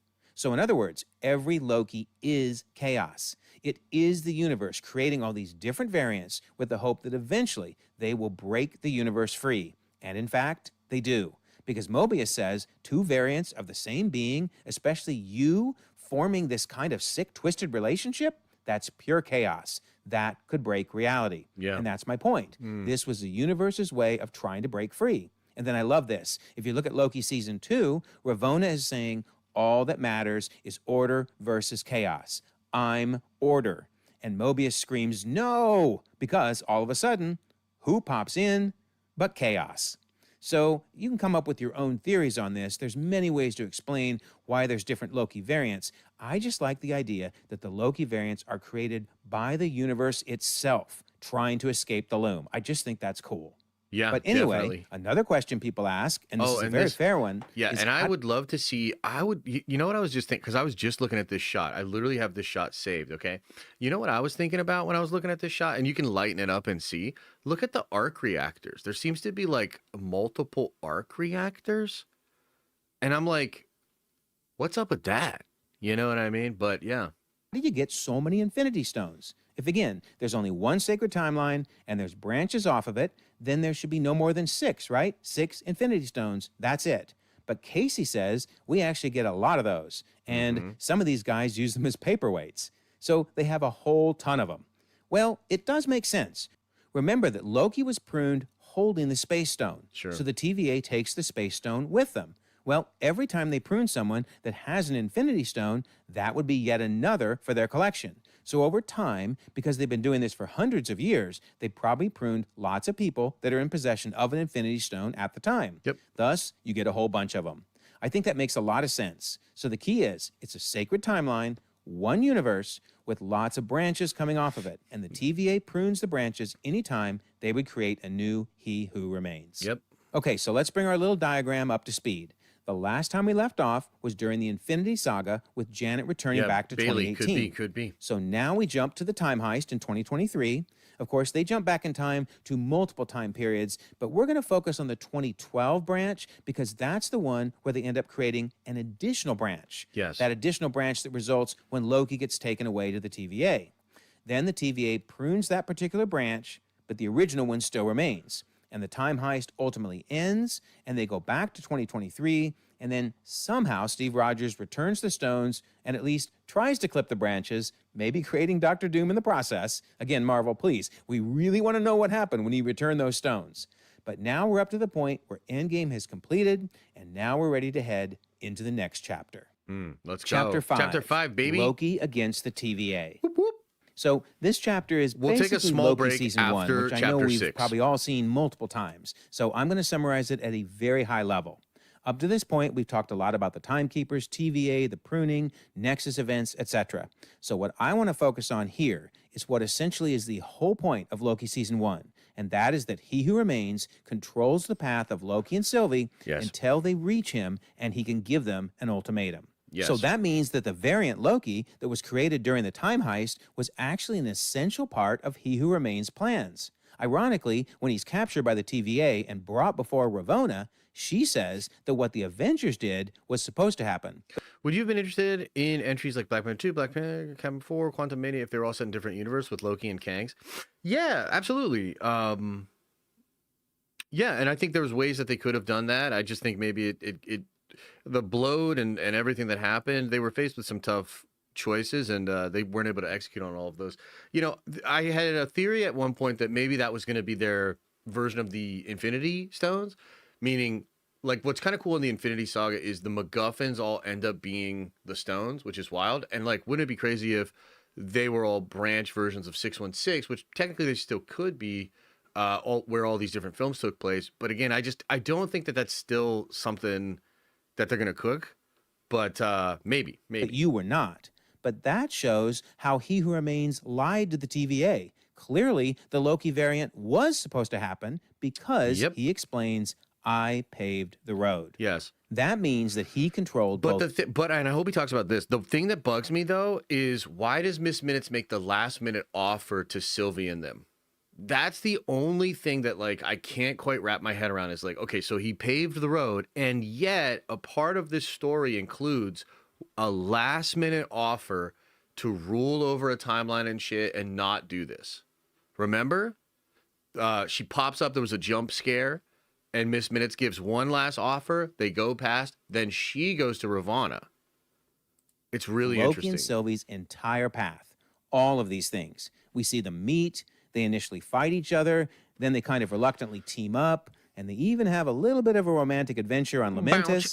Then this results in their capture, but eventually they end up exposing the Timekeepers as fake and the TVA as a sham. They're pruned and sent to the Void. They have some more crazy adventures. They finally reach Eliath, very small who they break, guys. enchant Just a couple together, minutes. allowing them to get past Eliath, and ultimately they reach He Who Remains. He then gives them a choice. You either take over and my life's work continues, or you plunge a blade in my chest and an infinite amount of me start another multiversal war. But then he says something interesting. We just crossed the threshold. So what exactly is this threshold? I mean, we hear thunder rumble outside, and he says... I think it could be the red line. The red line. That now it's permanent. Oh. And then, as the branches are forming, he says, I have no idea how the rest of this is going to go. Now, they never really tell us what the threshold is, so honestly, any theory is valid. My theory is, when he says it, it's right when these branches are forming and slowly getting out of control. Well, why are they forming? Because back at the TVA, Mobius and B-15 have finally grown a conscience and decided they're no longer going to prune these branches. They realize they're killing variants, just like themselves, so they stop. They basically rebel against He Who Remains. Mobius says, no turning back now, and who said anything about turning back, said B-15. So they basically rebelled and stopped doing their job. I think that is why there is a threshold that's crossed. So now we wait and see what Loki and Sylvie are going to do. Well, they obviously fight each other for a while, but then Loki is pushed through a time door by Sylvie. And keep in mind, it's a time door that was opened by He Who Remains Tempad. And that is really important, because I think it was programmed with the time slipping, because when Loki in Season 2 finally gets back to He Who Remains, he says, who do you think paved that road? So it was He Who Remains who caused Loki to do all the time slipping, which initially takes Loki into the TVA's past. And we'll pick up on Loki in the next chapter when we get to Loki Season 2. What about Sylvie, though? Well, Sylvie does decide to kill He Who Remains. She plunges that blade into his chest, and then she takes off to go live in a branch. One that I like to refer to as the McDonald's branch. Hell yeah. And we'll pick up with her when we get to Loki Season 2 in the next chapter. So now let's summarize these main points. There's so much that happens in this season, but the main points are that Loki is captured by the TVA, eventually he and Sylvie meet up, they reach Alioth, they enchant Alioth, they reach He Who Remains, they fight, and Sylvie pushes Loki through the time door, which causes the time slipping and sends him into the past. Sylvie then kills He Who Remains, while all the branches are going crazy because the TVA is no longer pruning. True. Sylvie takes off to go live in that McDonald's branch. Can you explain how Warhammer fits into this? Oh, here we go. Wait, maybe not tonight. That is now falling apart. So I'm going to switch the loom to dotted lines because the loom is now slowly disintegrating. And of if course, Sylvie that's doesn't kill him, then it's just Loki the same Season 2. loop, or he just stays there, I think. Chapter 6, The Failing or maybe Loki of the takes Loom. over. So this chapter is most of Loki Season 2, which again, I'm sure we've all seen multiple times. So I'll summarize at a very high level by saying that it basically involves Loki realizing over and over again that the loom cannot be fixed. The branching, which is left uncontrolled because they're no longer pruning it, leaves the loom in a state wtate it's disintegrating. We see them trying multiple times, right? Be brave. You're so brave, he says to Victor Timely, who then heads out on the platform and gets spaghettified over and over again. Amazing scene. So Loki realizes the screaming it just was amazing. Isn't a solution for fixing the loom, and so he will decide he needs to destroy it. But that we'll get into in the next chapter. However, what's so important to understand is that while all of this is going on, while the loom is fracturing and fraying and splintering and cracking, a lot is happening in the main MCU. Right. In fact, we're going to see most of the Multiverse Saga is happening while this is going on.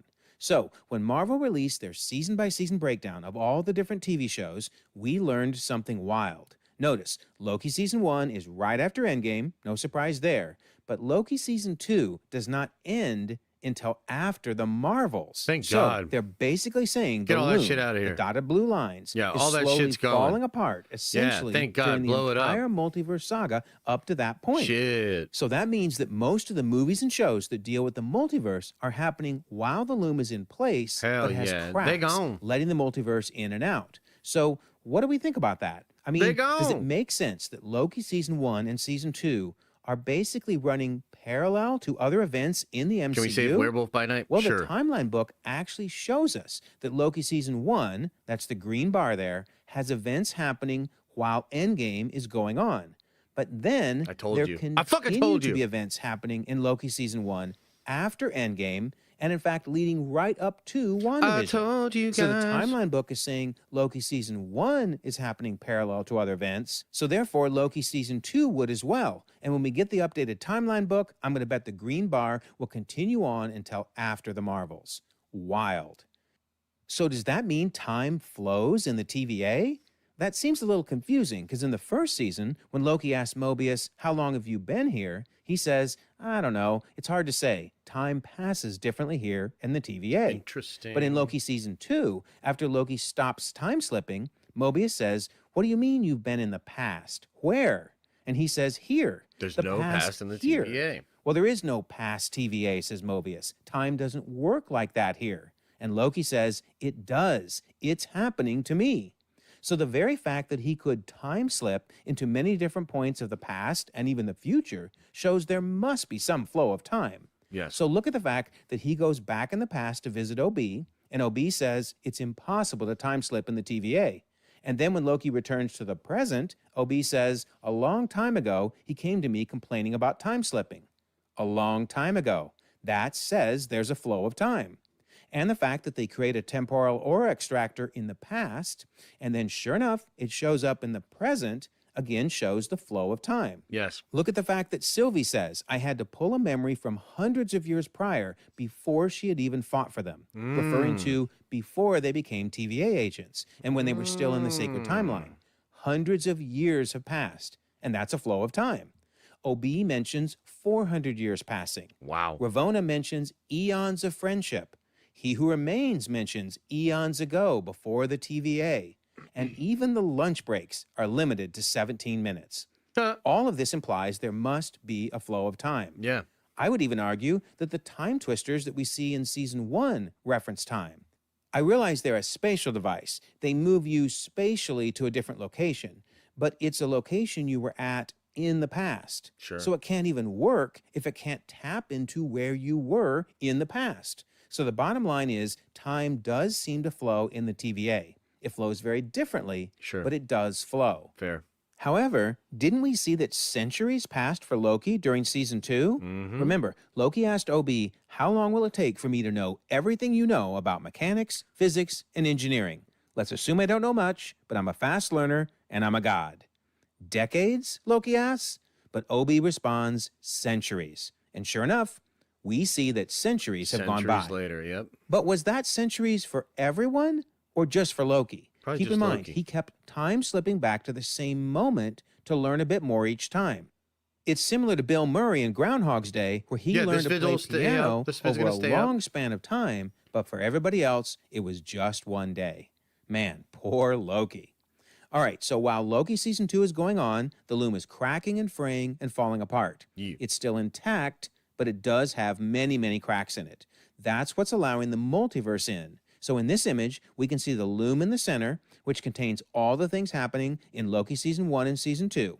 Because the loom is cracking, that allows things like the events of No Way Home and the Spider-Man and the villains to come in and out. It allows Multiverse of Madness and the trip to 838 and the Illuminati.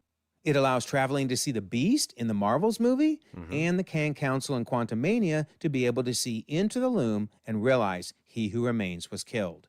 All of this really goes hand in hand with a very important quote where Kevin Feige said, "He Who Remains is gone," and that allowed a spell to go wrong in Spider-Man No Way Home, which leads to the entire multiverse going quite mad in Doctor Strange and the Multiverse of Madness. And if he continued talking about future events, he would have mentioned, "Oh, and it also lets that whole thing in the Marvels with the Beast happen." It allowed that too. Now, Kevin Feige didn't go into details on the loom because we hadn't seen Loki Season 2 yet. True. And that hadn't been revealed. But he's still right that He Who Remains was killed, the branching was no longer being pruned, and it was branching out of control, cracking the loom, and all of these different things are happening.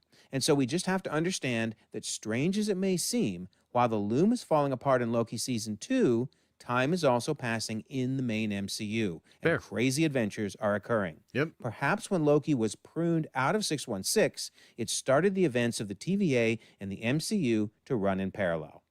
And I think this example really solidifies it. If we look at Quantumania, Which, right, again, going back to, because I have a theory that the Iron Man at the end of Endgame had already fought in the Secret War. And the way that makes sense is you have to understand that there were events of Endgame happening during Loki, but the ending of Endgame could potentially be happening even after all of this Secret War, time travel, Doomsday shenanigans, right? Before they get home, Janet says, I think I can give us one shot back. And what does she pull up? The sacred timeline with its branches. Notice, too, the runes, and we've gone over this week or maybe last week. These are all like celestial tech. Looks connected to celestial tech. Notice the circles, right? Doesn't it seem like this is celestial tech? Crazy, right? So clearly the loom is still in place and Loki's tree has not yet happened, which of course we'll get to in the next chapter. But notice, she kind of rifles through the different timelines, trying to find the one she wants. She finally picks the right one and chooses where to go on planet Earth, which of course is where they want to go home. She loads it into the device, creates the portal, and sure enough, they get home. So this has to be happening before the tree was created. So therefore, during Loki Season 2. So, speaking of Quantumania, what happened to this guy? The Quantumania Kang. I mean, does anybody really think he's dead? I suspect the original plans were for him to come back as the Beyonder Yes. or some type of Beyonder. There were a lot of rumors about that, yeah. Certainly he wouldn't have looked like that, but No, he he was going to should've. come back as the Beyonder and would have created Battleworld. But I do suspect with the pivot to Doctor Doom, Marvel goes a different direction, and perhaps Marvel just decides he's dead after all. Yeah, we'll see. And while we're talking about him, what about the Kang Council at the end of Quantumania? Who exactly are they referring to when they talk about the exiled Maybe one? Nightwing. So they maybe. say, so the exiled one is dead. Are you sure he's dead? Well, if it wasn't true, I wouldn't call you. Must really eat you up that you're not the one who killed him. And that's very important. They wanted to kill him. Keep that in mind. None of us did. They did. They're beginning to touch the multiverse.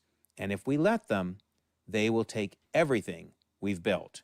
So, obviously, they bring the whole Kang Council, and they're all hooting and hollering there. Yeah, But which, dude, again, like, I'm thinking to myself, and you got to watch the video I dropped today, which is basically that, like, all the Avengers we knew through the Infinity Saga might have been evil. And they might have been evil on purpose, because He Who Remains might have been preparing for this inevitability.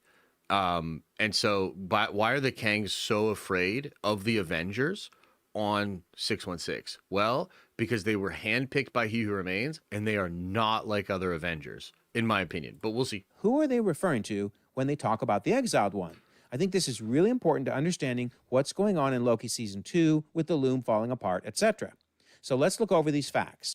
All right, so who are they referring to? So the Kang Council leadership calls him the exiled one. They know he's dead. They wanted to kill him, and his death means they're beginning to touch the multiverse. So it's He Who are they Remains referring to the Kang from and that Quantumania? guy. It's Well, both. definitely throughout Quantumania, Kang refers to himself as the exiled one. So yeah, I mean, they exiled him. That works. But do they know he's dead? I mean, maybe. I don't know if they can see into the quantum realm. They basically just exiled him to the quantum realm and they wrote him off. They didn't even care what happened to him. And they said they wanted to kill him. Well, if they wanted to kill him, why did they send him to the quantum? How are they evil? I don't get how you come to that point. Well, because if Doom, if we're working from the principle that Kang took Victor Von Doom and turned him into his Iron Man, why would he do that? Maybe he did it just because he didn't like Victor, but maybe not. Maybe he did it so he would have the most capable and powerful version of Iron Man in the multiverse, right? And so what if he grabbed up a Hydra cap and used Hydra cap as his cap, wanting that cap to be the most dangerous version of Captain America in the multiverse? I don't know. I mean, and also too, I would say this. If Kang won the Multiversal War, do you think he won it as a villain or a hero? He won it as a villain. So he's probably partial to villains. And he also thinks that villains are more powerful than heroes because they will cross whatever line necessary, right? That's just speculation, but that's how I would answer it. Quantum realm. It wouldn't make sense for them to be referring to the Kang in Quantumania as they would have just killed him up front. I don't think they wanted to kill one of their own variants at that point. They maybe even had a rule against it. But they also say his death means they're beginning to touch the multiverse. Well, did anyone in Quantumania, any of the Ant family, Scott, Hope, Janet, etc., did they really touch the multiverse? I mean, not really. In fact, when Scott got back to the main universe again, he didn't even know what happened. He was like, did it work or not? I don't really know. So no, they didn't really touch the multiverse in Quantumania. On the other hand, are they referring to He Who Remains? So they call him the Exiled One. And yeah, he did kind of exile himself. He Who Remains won the Multiversal War and hid behind the loom on an island, as Kate Herron referred to it. So yeah, he is an Exiled One. They definitely know he's dead because the cracks in the loom allow them to see in, and they realize, oh my goodness, he's been killed. Did they want to kill him? Oh yeah, they wanted to kill him. They definitely did, but they weren't able to. Because remember, he weaponized Goliath, used him as a pit bull, and ran away and isolated himself in the loom. So they wanted to kill him for sure. They were really mad at him. And then his death means they're beginning to touch the multiverse because Loki and Sylvie reached the Citadel at the end of time, and they actually killed a Kang variant. So yeah, if you look at the list, they're definitely talking about He Who Remains. I mean, let me know your thoughts on that. But yeah, a very important point to discuss. And one more. All right, so now back. One other thing I'll say to this too, and I actually didn't have this in the video. Hey, thanks Ben Clark. I really appreciate it, brother. I really, really appreciate the support. One other thing that's not in the video, but like, if you read the Ultimates, the first version that came out, I want to say around 05, 06, and this is like Mark Millar's thing. Hawkeye had the 2 pistols, and you know, Iron Man was way hardcore and everything. They actually took a lot from that version for the MCU, and in fact, that's where Black Nick Fury comes from. In 616, Nick Fury's a white guy. In the Ultimates universe, he's Sam Jackson, and they literally based it off of Sam Jackson. There's some really cool parts of those books where the artists are literally talking about the different actors that they modeled the Ultimates version off of. And it seemed at the time that there was a ton of synergy where, look, Marvel knew they were building the MCU at that point, like around 2006, because they're coming out of Fantastic Four, starting to build Marvel Studios, starting to get Downey back in because he originally came out for the role of Doom in the 2005, John, but now he's, you know, coming back in to potentially play Iron Man. So they're cooking all of this stuff around the same time. And we know that there's always been some level of synergy between the comics and the Marvel Cinematic Universe. What's fascinating to me is to take that idea and extend it to the new Ultimates universe, which, by the way, Tony Stark is Iron Lad in that, okay? Who becomes Kang, okay? Well, kind of. And the whole thing is, so wait a minute. The original MCU is based off of Ultimates. They do a new version of the Ultimates, and this new version of the Ultimates has a universe in which Tony Stark is a different character because of manipulation of the timeline. Don't you see how this could all be connected to thoughts that maybe Marvel Studios had for what they were doing with their timeline? Okay? To our diagram, and I'm going to fill in the parts about Janet. So remember, when we left, the loom was falling apart, and that's the dotted lines there. And so now in 2026, Janet and all the Ant family head into the quantum realm, and they meet that Kang who's been really mad ever since Janet left and destroyed the device. So Kang forces Scott to help him fix the device, but in the process, he ends up seemingly dying, and we don't know what happened to him. And then when they get out of the quantum realm, they head back to 2026, and then we see the Kang Council is able to look in and see that He Who Remains is dead. I do think they're referring to him as the Exiled One, and of course, they then call the main council into play. So I think Marvel is going to continue with this story and maybe even have Doctor Doom wipe out the entire Kang Council as a massive flex. Let's go. We'll have to wait and see, but that would be awesome. Hella flex. So now the question is, what is Loki going to do with the loom since he's realized he cannot fix it? What is his next move? Okay, we're going to take just a short break here, just a minute or two. I'm just going to go use a restroom, and I'll be right back, okay? I'll be right back. Calm down. Calm your tits.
All right. Everybody good to go again? I can wait a little bit. Maybe some other people want to take a little break too. I'm going to have a little Pellegrino.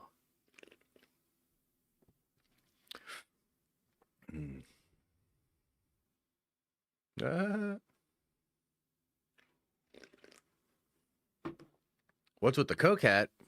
What do you mean? The Santa hat?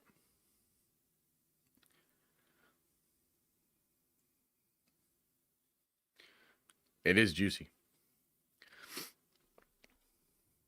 Thank you, Daniel. Appreciate you, bud. Coca-Cola Santa. Maybe I'm an AI Coca-Cola Santa, huh?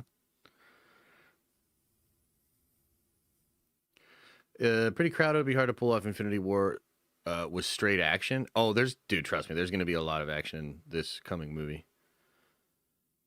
Caleb. Actually, battery's out on that, John. But it's charging right now. Don't worry. Den of Dans. Oh, hell yeah. Den of Dans. Let's go. Dan, do you really have a UFO experience tonight, man? That's pretty crazy, huh? That's pretty wild, brother. Spicy Dan. Really hope the MCU makes a comeback. Oh, we're living through it. We are living through the comeback. Say the thing. My name is Doom. My name is Doom. Yeah, Daniel Ha, man, and maybe his hot sauce is just really good, but yeah, the alien showed up for him.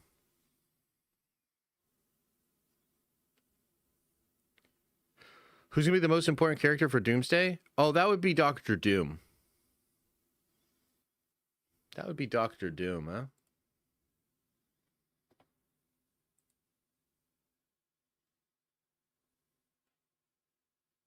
All right, let's get back to it. Chapter 7, here we go. 7. Loki's tree is born. So we learned throughout all of Loki Season 2, there simply was no solution for the loom. The branches of time are duplicating and expanding at an infinite rate. John, you're not wrong. And the loom will always fail. And remember, when the loom fails, it resets back to just being the sacred timeline. It wipes out all the extra branches, and it wipes out the TVA in the process. So if they want to allow the sacred timeline to continue to branch without being pruned, they've got to get it outside the loom where it's been protected up to this point. And that's because the loom will never be able to accommodate for an infinitely growing multiverse. You can't scale for infinite. So isn't it interesting they use the term multiverse? Like, up to this point, they just referred to everything inside the loom as branches or timelines. Yeah. But now they're suddenly referring to those branches collectively being a multiverse? So do they mean, like, everything in the multiverse? Like, are they including the animated universe and the cube universe and the black and white universe? And, I mean, I love the paint universe, but I don't think they're talking about that. In fact, I don't think they even know those universes exist. There's a greater multiverse out there, and that's not what they're talking about. What they're doing is realizing those little squiggles on their monitors that they used to be pruning, they aren't just squiggles. Those are universes with real people on them. I mean, look at the answers they give throughout Season 2 when asked about pruning. Dox says, and under whose authority did you make the call to stop pruning branches? And B15 says, we haven't been protecting, we've been destroying. There are people with lives on those branches, and we've committed atrocities every time we prune.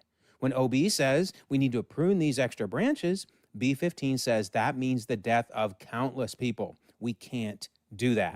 So basically, if we go back to that diagram, remember, of everybody experiencing different parts of the elephant and they couldn't see the whole thing, well, the characters in Loki are starting to see more of the big picture because they're realizing the branches, the timelines, are really universes, and collectively, they make up a multiverse.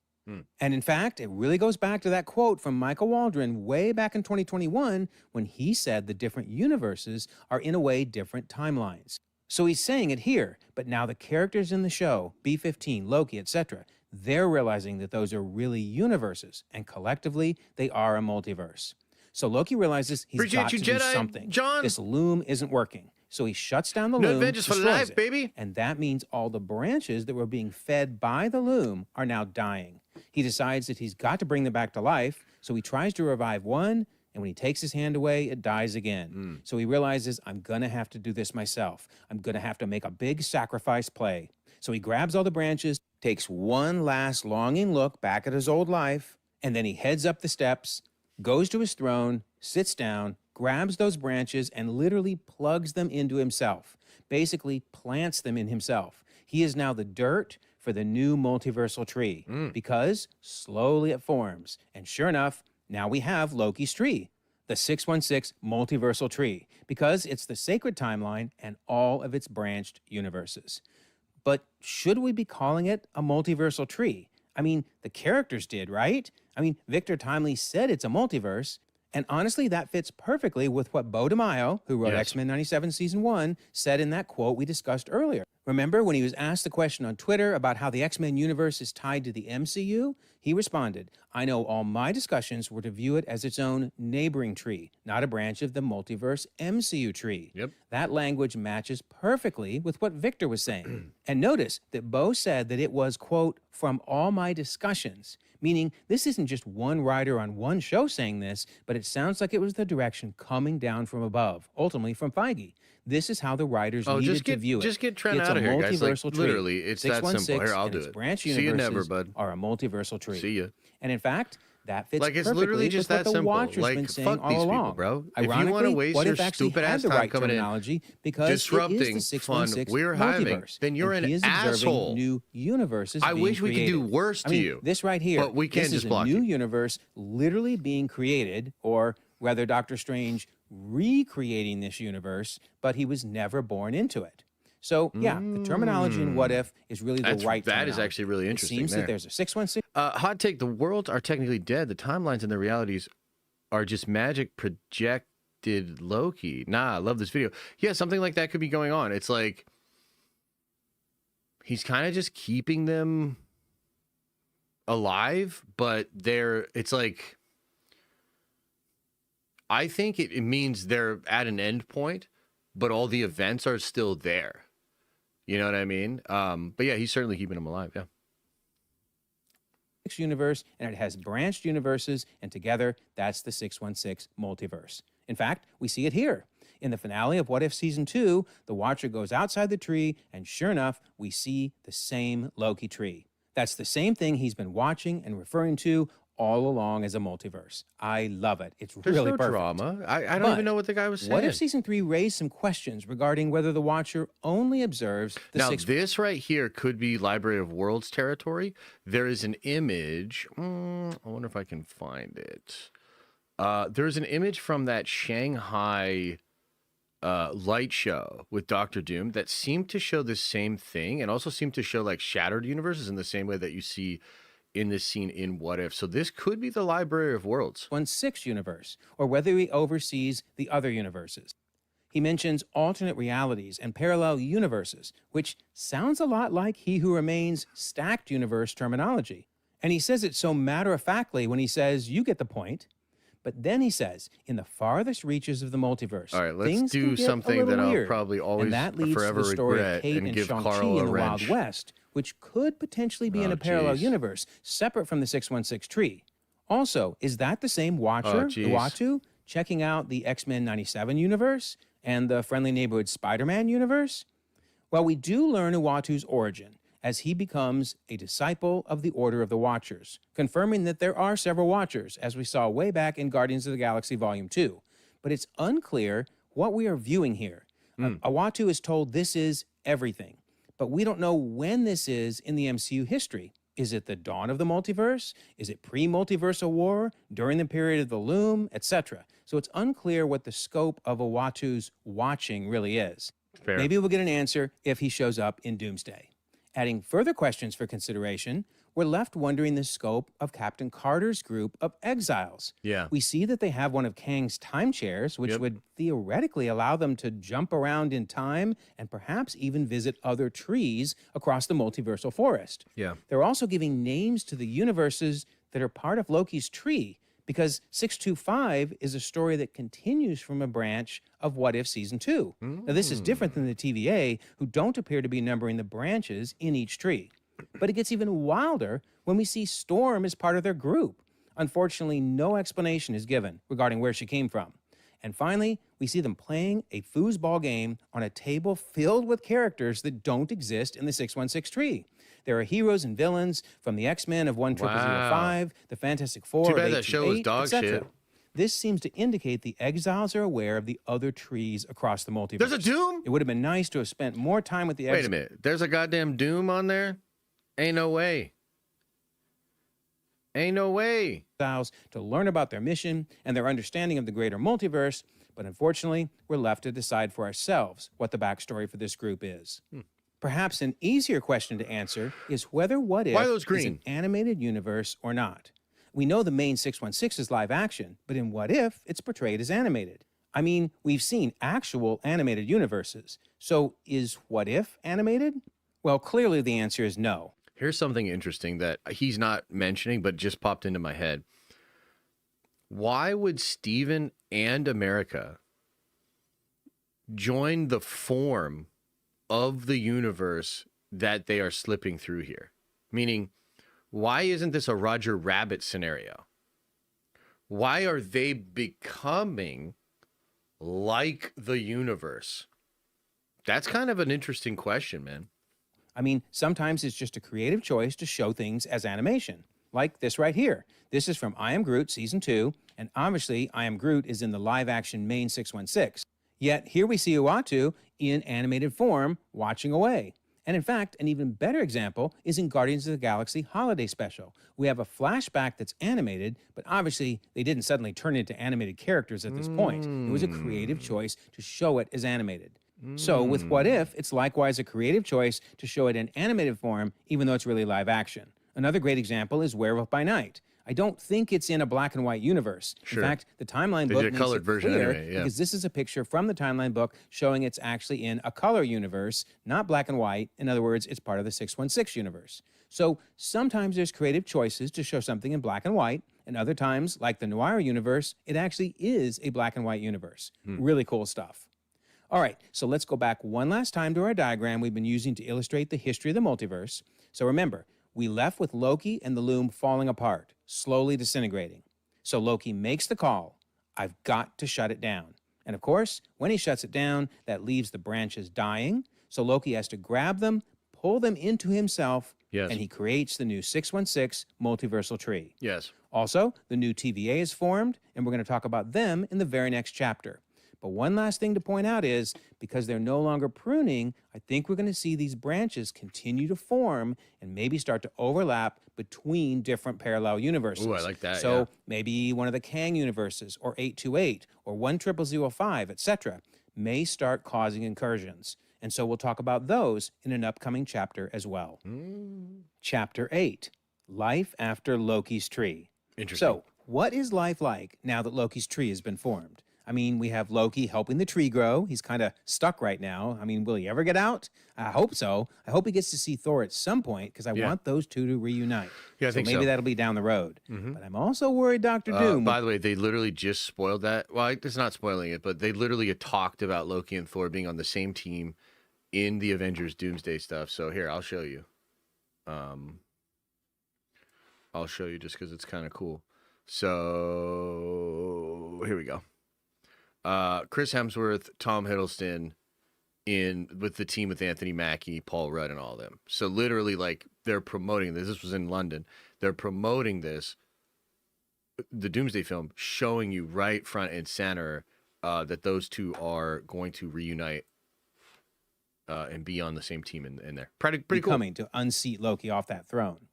As for the TVA, they have a new mission. We see their poster, Let's Grow Together, and it's the tree, just growing They away. definitely no did longer them dirty pruning, with these which is photos, great. which I don't even understand that shit. Why are those photos so fucking bad? We see all of them in the control room. They're working as a team. In fact, look at the monitor in the center. We see what looks like Loki's tree there, growing upwards and then outwards, Yeah, true. infinitely. Awesome. Then they start talking about getting reports on the variants of He Who Remains. They say, do any of them know that we exist? And the answer is no. So who are they talking about here? Well, notice, they didn't call them Kangs. That's interesting. But who are we talking about? Well, I don't think we're talking about Yeah, these guys. I agree. I You know, agree. the main I don't think Kang it's them. Council. And I also don't think they're talking about any of the Kangs in the Coliseum of Kangs that we saw in the Quantumania post-credit. I agree. It's Wherever more they're like Victor located, Timely they're and hidden away somewhere. So characters like who that. are they referring to?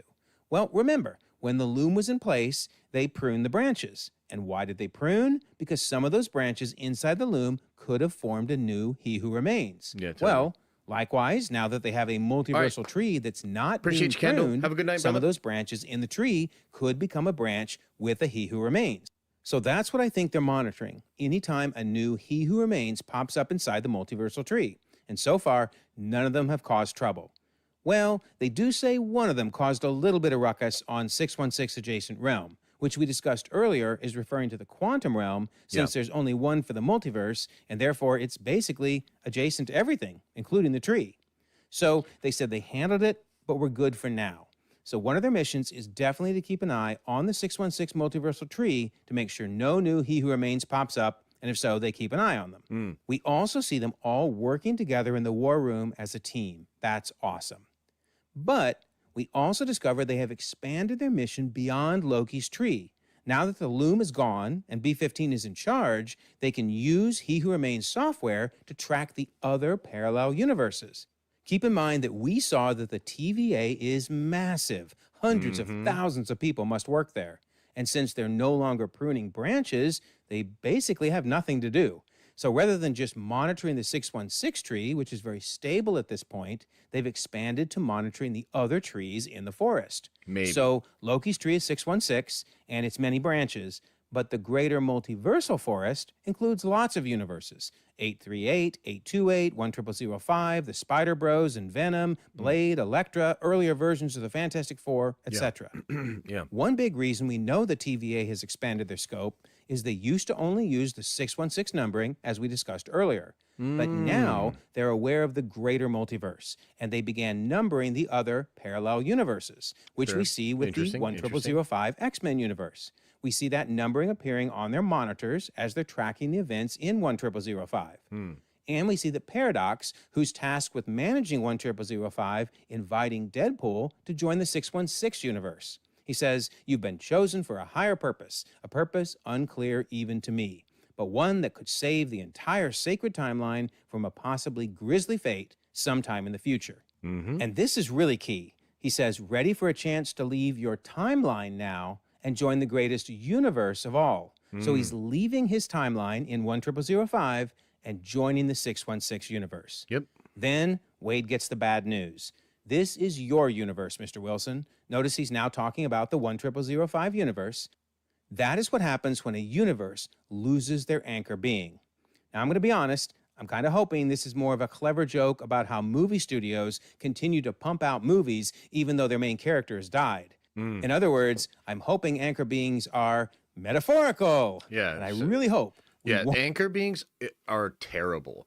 And they're a terrible thing that really threw like a whole monkey wrench into this whole situation here. But what I think maybe he's missing here, and what maybe we've missed for a long, long time, is that anchor beings likely have something to do with the Prime universe, in my opinion. Which is a whole part of this that we're kind of not really talking about here. Now, it's interesting that he brings this up though, because yes, there's a lot of meta stuff going on here.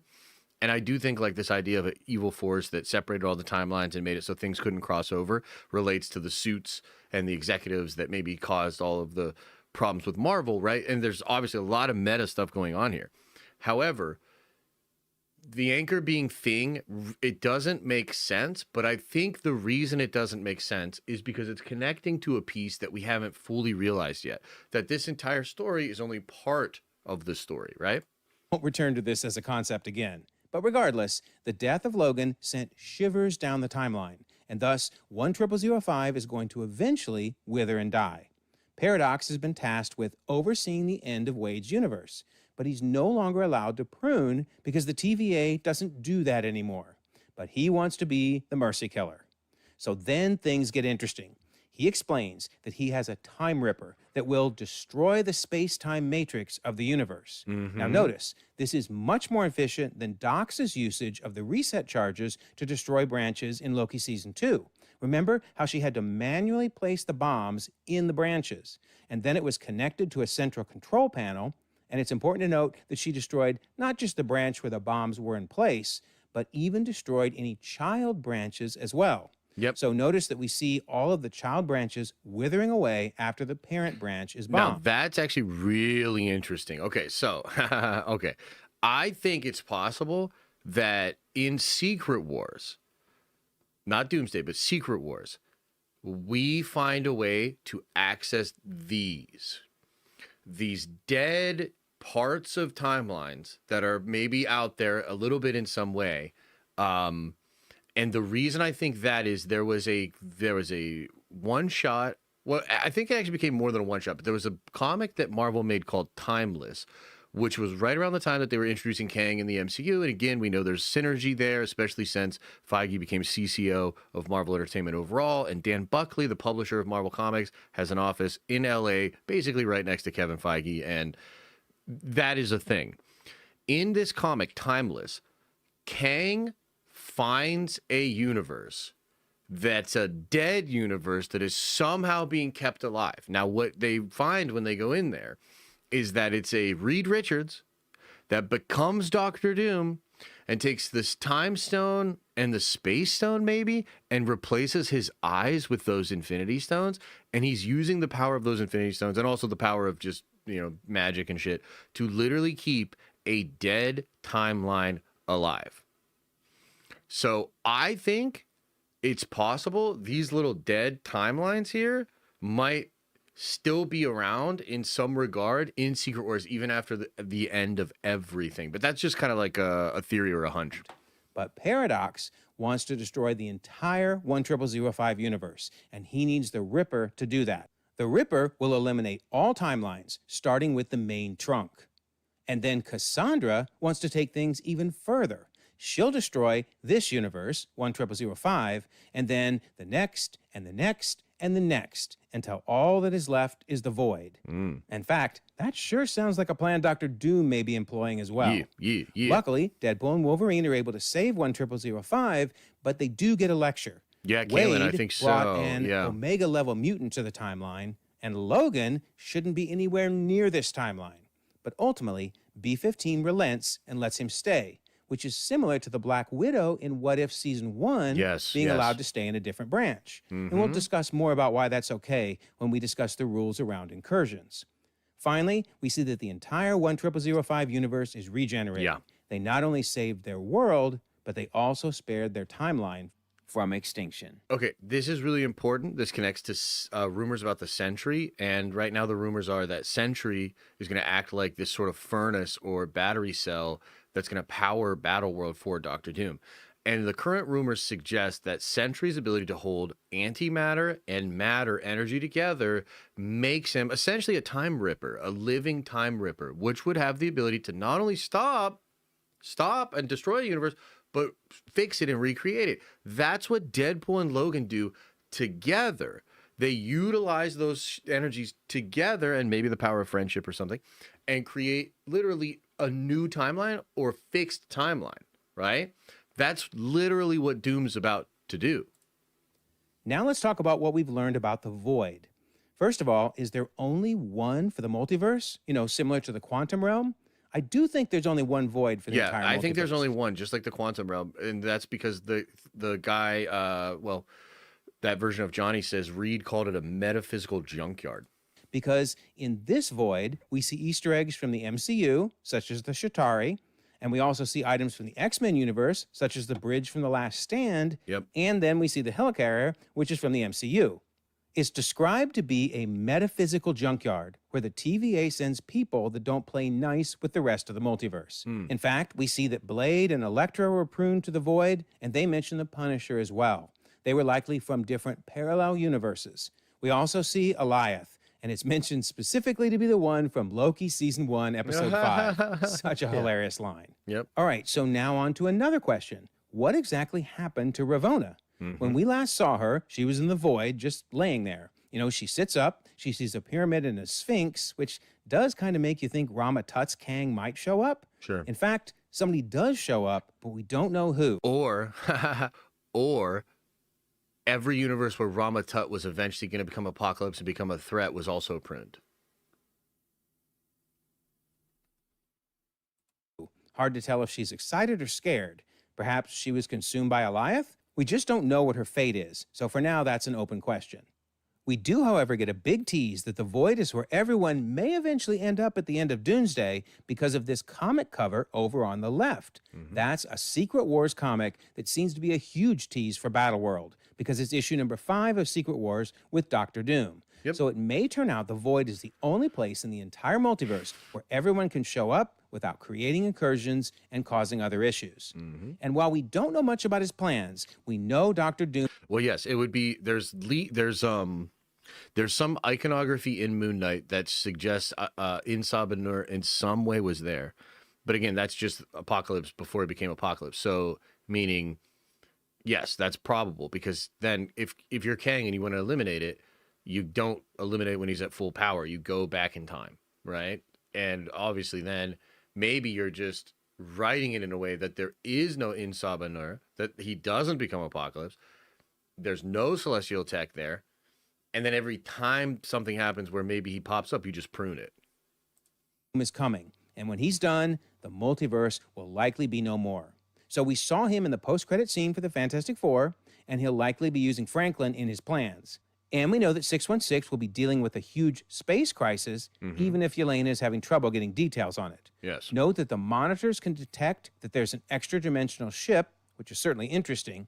And sure enough, that cool ship belongs to 828's Fantastic Four. So we're not sure who's in the ship, but it definitely has made a multiversal trip. Yep. Now, one of the people who isn't surprised by all of this is the leader. He warned that this isn't the only world and that they may need to protect this place from the others. And honestly, it's not surprising he can foresee this. Between the highly public events like No Way Home and Multiverse of Madness, as well as events that perhaps only the government is aware of, but that he would have been granted access to, there's been a lot of multiversal craziness going on. So if we look again at this multiversal timeline diagram, we have the middle section with the red dotted line, melted and that chili represents dog on his Loki forehead? Season 1, the loom falling apart, Loki Season 2, My man's creating got the a tree, chili and dog then for a finally the head. void. On the top are all of the different universes You know what across I mean? the multiverse that are kind of jumping in and out of the 616 universe, and we've now added Deadpool and Wolverine entering and exiting the void, and Fantastic Four entering 616. Then along the bottom is the 616 universe itself. So this is a bird's eye view of the overall multiversal timeline. So now it's time to talk about what it's like to jump between branches and how that's different from going between the parallel universes across the multiverse. This is going to be important. What's this, Chapter 9? Chapter 9. Traveling Chapter 9. between 3 more branches. chapters after this, boys. So I want to start with this very important quote from MICHAEL WALDRON. And I realize it's never been said in a movie or a TV show, so you could say, well, then this isn't canon. And that's fair. I understand that. It's not fair. But it was said during Marvel Studios assembled the making of Doctor Strange in the Multiverse of Madness, which of course was produced by Marvel and placed on Disney+. So I would suspect that Marvel is okay with this statement. So what does MICHAEL WALDRON tell us about traveling between branches, and in particular, the importance of being anchored? He says it's impossible, near impossible, to travel from one universe to another. In Loki, you can kind of hop between one timeline branch to another, but you got to be anchored to some original timeline. So the anchoring is key. What America can do, she can jump from one universe to another. She can literally do the impossible. So she can jump between two places that are not anchored together. In this chapter, we're going to talk about jumping between anchored branches, things that are connected together. The next chapter, we're going to talk about jumping between parallel You got it, universes Steven. that are not connected together. You got it, Mr. Seagal. So, we see lots of examples of branching. Let's talk about all of these different branches in the MCU. In Loki, we saw the sacred timeline, and we saw branched timelines. In Endgame, we saw that they created branches when they went back in time, and they jumped between these branches. Gamora came from a branch in 2014 when she came to 2023. And Fitz talked about branching off, traveling through the quantum realm, and doing so because we're jumping between timelines. But they're anchored. That's the key. Even in the timeline book, they officially showed us that the What If episodes are branches off the sacred timeline. But again, they're anchored. They're connected together. So we're going to see that's very, very important. The Watcher explains that a single choice can branch into infinite realities, but they're still connected back to the main reality. In another universe, a single choice created a whole new hero. That's the moment that created a new universe. So basically, these branches are creating new universes that are connected back to the original 616. The Watcher asks, but in the multiverse of infinite possibility, is your destiny determined by your nature or by the nature of your world? Due to the infinite possibilities of the Marvel multi-universe, I give you the one person that could play Victor Von Doom. Nature versus nurture. Interesting. So here again, they're using that multiverse term to refer to Loki's multiversal tree. We also see in Universe 10005 that there are branches off of the main timeline. So lots of branches throughout the MCU. So then we see how characters can travel safely between these branched universes. Deadpool uses the TVA Tempad to search for a variant Wolverine in branches off of 10005. Of course, he's using the same tool the TVA used to jump between branches during the Loki series. In What If, Doctor Strange says, "You aren't just our best hope to save one universe," and the Watcher says, "You're my last hope to save all of them. You are the guardians of the multiverse." So they collected these heroes from all the different connected branches to come together to solve a big problem. Sure. And that problem was Infinity Ultron, because he was also able to jump between the What If anchored. branches. Sure. The entire multiverse at your fingertips, and you spent all your time up there? The boundaries of the multiverse are irrelevant to beings like you and me. And again, this is what will eventually become Loki's multiversal tree, which is all connected together via branches. So we have the Watcher plopping the Black Widow in a branched universe, a different one than hers, and it didn't cause a problem. She was taken from her original universe and placed in a new one, but they were branched and connected. Doctor Strange jumped between branches to grab Cohorty in one episode, and he grabbed Peggy Carter in another one. And of course, the Scarlet Witch was jumping between branches repeatedly. The Scarlet Witch, Wanda Maximoff, used her powers to reach into a neighboring universe, basically a branched or connected universe. And that's so important to note, because remember, in Multiverse of Madness, Wanda couldn't travel to 838. Only America could. Which goes back to Michael Waldron's quote, because the only choice Wanda had was either to force America to send her to the 838 universe, Dave, it's not a or dream. to take America's power for her own. But notice, there was no option of using a spell. Wong didn't know how to get to 838, Doctor Strange didn't know how to get there, and Wanda, who'd looked the Darkhold over from front to back, had no idea how to get to 838. So again, you can jump between branched universes, but only because they're all connected for Steven in the same Seagal. That's so tree. nice, brother. Thank you, Otherwise, buddy. you can't get there. Hope you're Unless, doing of good. course, you're America Chavez. So we see that the Infinity Stones can be used across different branches of the same tree. Obviously, the whole time heist was based on the fact that they could jump into a different timeline, grab a stone, and then use it back in the main timeline. Infinity Ultron also used the stones across Go different support his branches. channel. Give him a like. But it's important to Tell him note the Nerd that Vengers every love his universe shit. is different. Each one just a fraction unique. So it turns out that even though the stones can be used across different branches, they are still unique. Maybe just one atom different or whatever. And we see this come into play because the Crusher was designed to destroy the stones on one world, but not the other. So the stones could work across branches, but the Crusher couldn't Could be, because Nathan. of that Could minuscule be. difference that the stones had. Then it's also worth noting. So how did she gain control over 838 version? Well, that was via a spell called, it's in the Darkhold, and it's dream walking. So potentially she's able to dream walk and explore, like her consciousness is able to go into these other universes, but she cannot physically go to them. Okay. Now, we don't know for sure whether or not this is because that the dreams that they're having, because Wanda's having all these dreams of other realities, and it's kind of explained that you always dream of other infinite realities in the multiverse, so it's potentially connected to something like that. We've even seen two timelines in the same universe, in the same branch, if you will. So the Eye of Agamotto, cradle of the temporal singularity. By the way, there's that word again, singularity. Crazy, right? But it was discovered by Cagliostro for the manipulation and alteration of timelines. So then we learn the Ancient One drew upon the power of the dark dimension, split the timeline to split you, and allowed for 2 of your possible timelines to occur in one universe. What? And actually, it's not even the only time we've seen that happen, because in What If Season 2, we saw in the 1602 episode that there was a similar situation. Steve Rogers went to strike with his shield and hit one of the Infinity Stones instead, presumably the Time Stone, because of all the green-colored rifts forming. We then learned from Peggy Carter that 2 time periods, the 1600s and the early 21st century, have been compressed. And if we don't find a way to unstick these time periods, the universe will shatter. Okay, so so that definitely sounds having like an 2 incursion. timelines in the same universe is bad. We saw that illustrated in the first season with the Doctor Strange episode. Oh, yeah. and we We're saw doing it a in the members-only 1602 stream episode. tomorrow. Another deep However, dive it's on when important to Doctor note Doom was a this god. wasn't an incursion per se. It's gonna be fun. We'll see those in a later chapter. So the key thing is that going between different branches isn't an issue. Wanda did it, Doctor Strange did it, the Watcher did it, etc. And staying in a branch doesn't even create issues. Gamora and Black Widow both stayed in a different branch. Even B-15 of the TVA was ultimately okay with Logan staying in a different timeline. Sure. It doesn't create incursions. Yeah, sure. However, going between 7:30 tomorrow parallel night. universes that are not branched off each other, now that's a whole different story.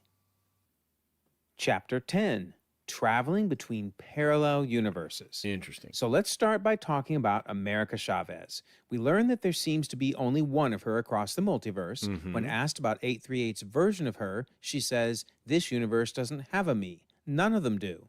"How do you know?" asked Strange. "'Cause I looked," she says. So granted, when asked how many universes she's been to, she admits it was only 72, but as further evidence, we learn she doesn't dream. Dreams Yes. are the windows into the lives of our multiversal selves. So if she doesn't dream, that means she's the only one. Okay, so if there's only one of her, what happens if she's Unless in a I cancel, universe yes, where totally. a Nexus event I'm not occurs gonna and it cancel them. branches? I mean, even the Watcher's Yeah, probably deep curious dives to are know that fun, answer. man. Tomorrow's is So, going to be okay, really fun. she's just walking along and bam, Tony, I a actually did branch get a occurs. haircut today. We know she can't be in both But the I'm still original rocking the Santa timeline hat. and the new I want to one. rock the Santa So hat, but I does got a she haircut just today. vanish from the original timeline and only exist in the branch? Maybe a migraine. Or does We'll she see. just not get pulled into the branch? Maybe in place of her, the branch just has a brief portal star and then she's gone. Or heck, maybe a universe doesn't even branch at all if she's in it. Yeah. Let me know your thoughts on it because it's definitely a puzzling situation. Yeah, so I think because remember, Wanda says that she's not a child. She's a supernatural being. That's what Wanda says. So I don't think she's actually from the multiverse at all. And she's likely either like some Beyonder thing or she's from the Omniverse or something like that. Now, in comics, and this always gets confusing for me, right? But in comics, there's like some effort done in the books by, oh man, I'm always blanking on this guy's name. He's the guy that Rob really, really likes that did like the Ultimates run.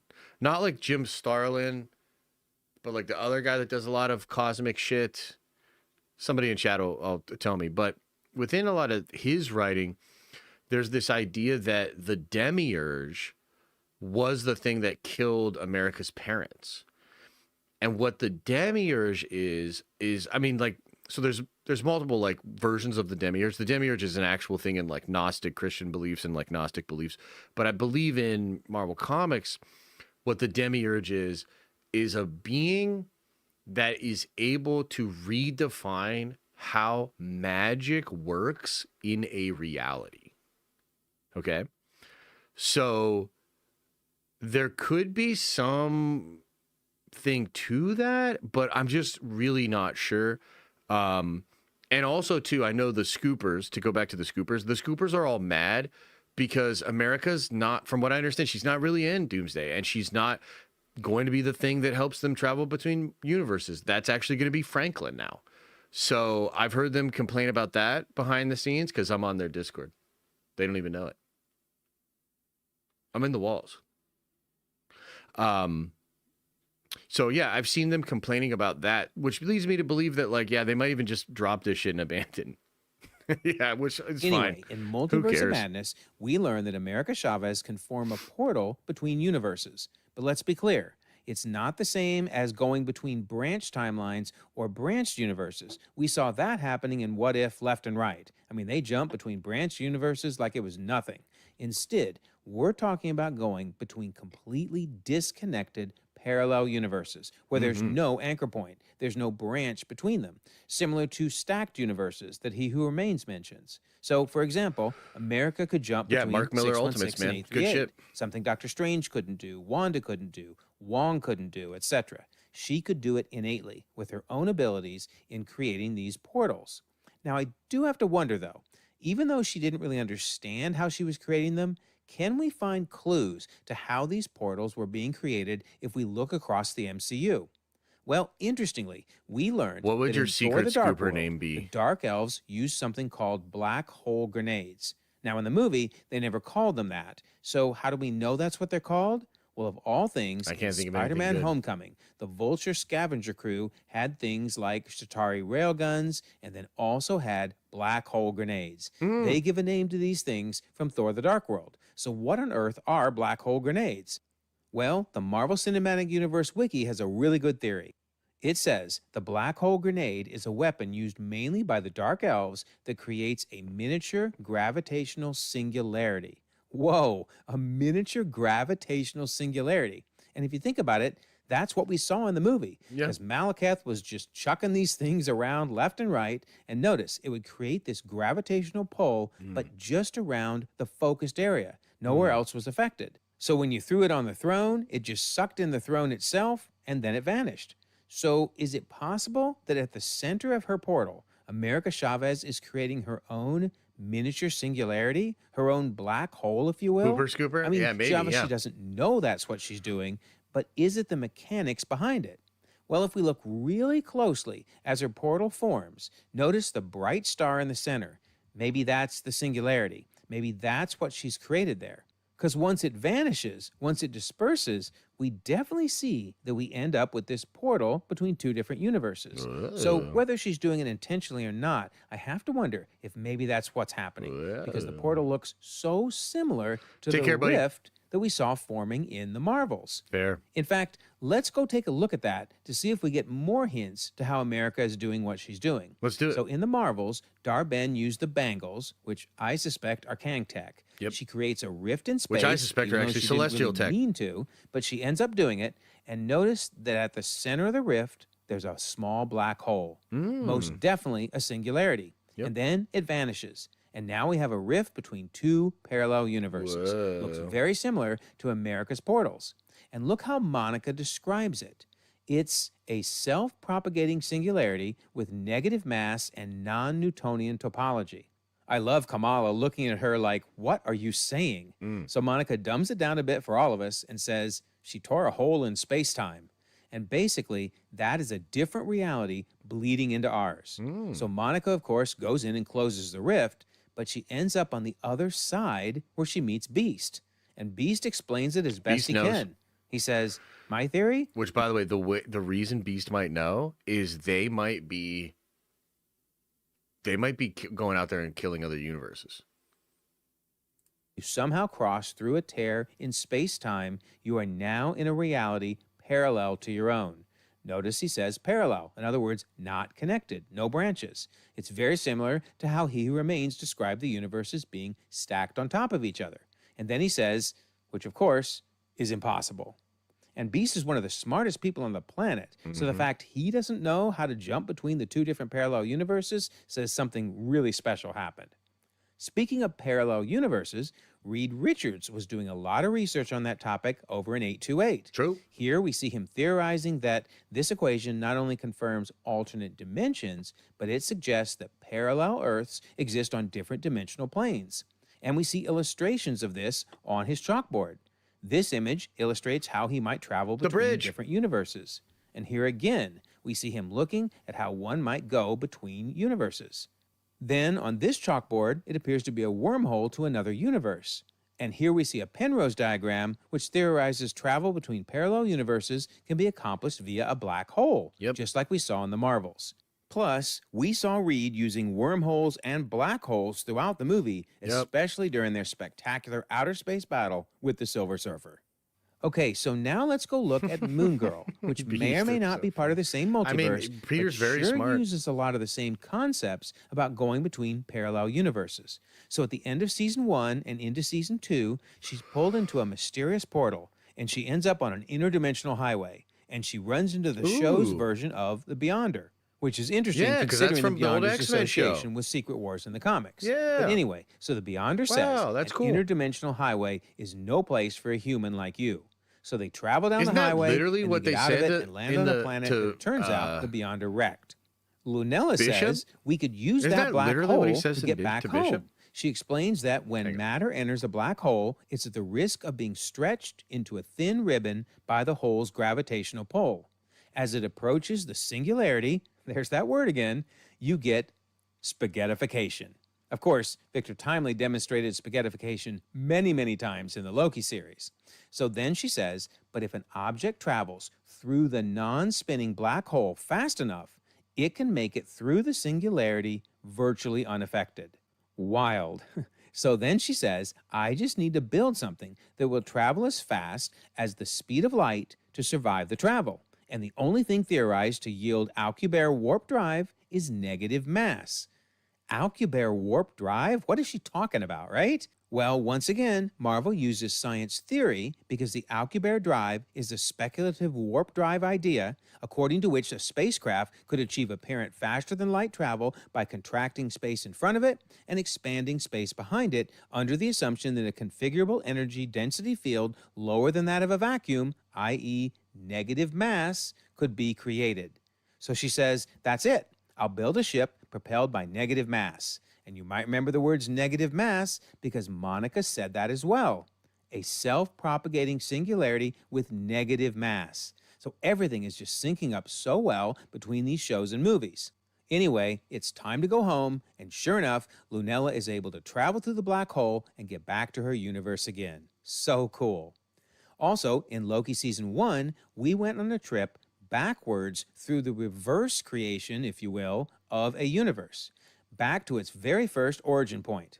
We keep going backwards, backwards, backwards. We exit a black hole, i.e. a singularity for that universe, and we jump over to a second universe, and we enter its black hole, its singularity. And we see the creation of that universe as we go forward, because there's the planets being formed, and we eventually go down this, I would argue, multiversal highway, I guess, an interdimensional highway similar to what we saw in Moon Girl.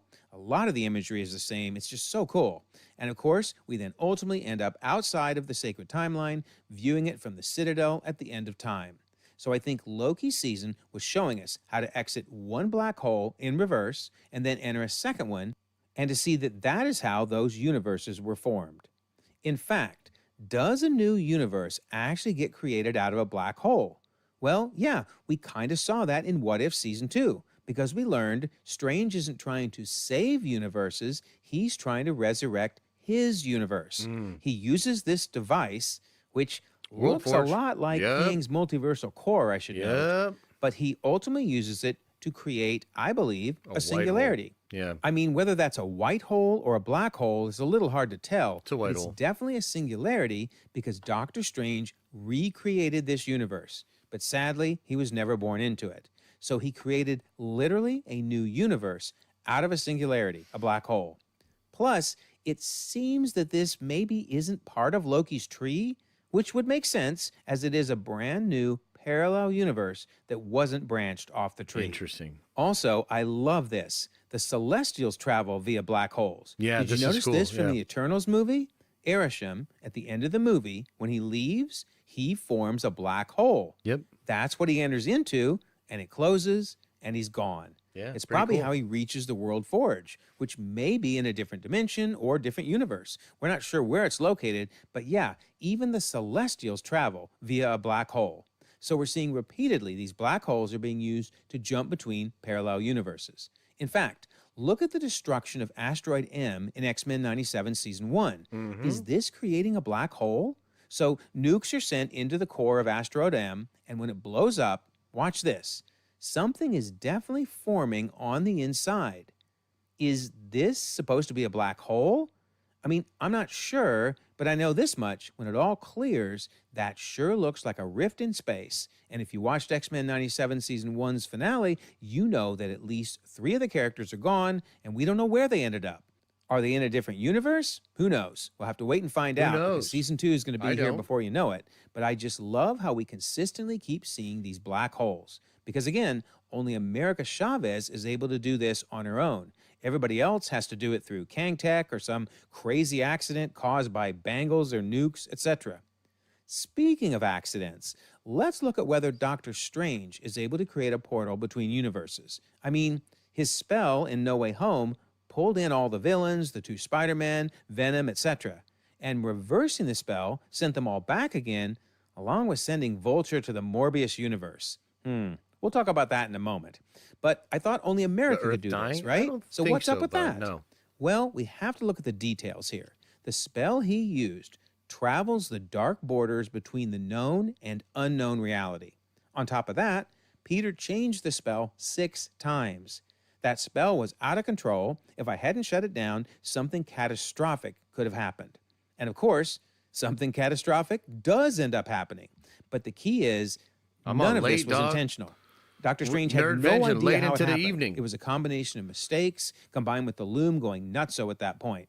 So I don't think he could have recreated it if he wanted to.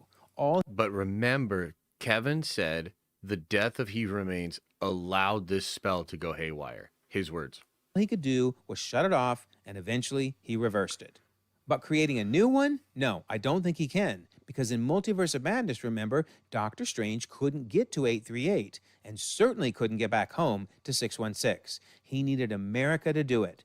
That's because parallel universes are disconnected and you can't travel between them. Well, unless you're America Chavez, who can do it innately. Or you manage to somehow create a black hole or a space rift. So yeah, this is all so really cool. I love how consistent all of this is across the MCU. Speaking of black holes, we should keep an eye on the bangles. Carol has one. Speaking of black holes, Brie Larson in the MCU is kind of like one. And Kamala has the other. They allowed Kamala to create that time travel closed loop. I mean, they opened a rift in space. And in Marvel Zombies, Wanda even used them to help create her worldwide hex. So I'm going to bet Doctor Doom will likely be coming for them. Additionally, they seem to be tied to the 10 rings. It does kind of feel like that, as they were found near those 10 ring markings.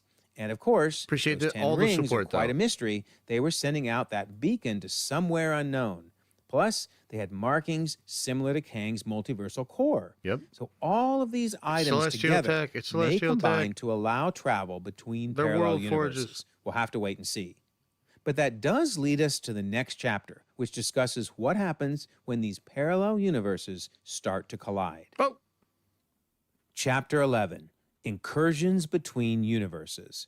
So we see in Loki Season 1 that parallel universes are stacked on top of one another, because He Who Remains shows this image of the different parallel universes.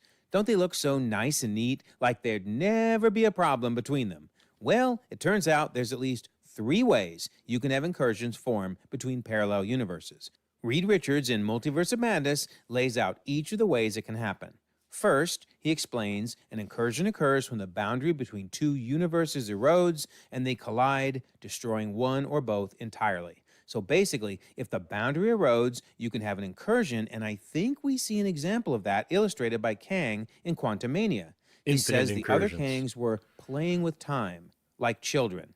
And then he shows an illustration. He creates a circle, which I believe is an example of one universe, and he says, I saw their chaos. He then throws that circle in the air, and another circle forms down below, and he says the chaos was spreading across realities, universes colliding.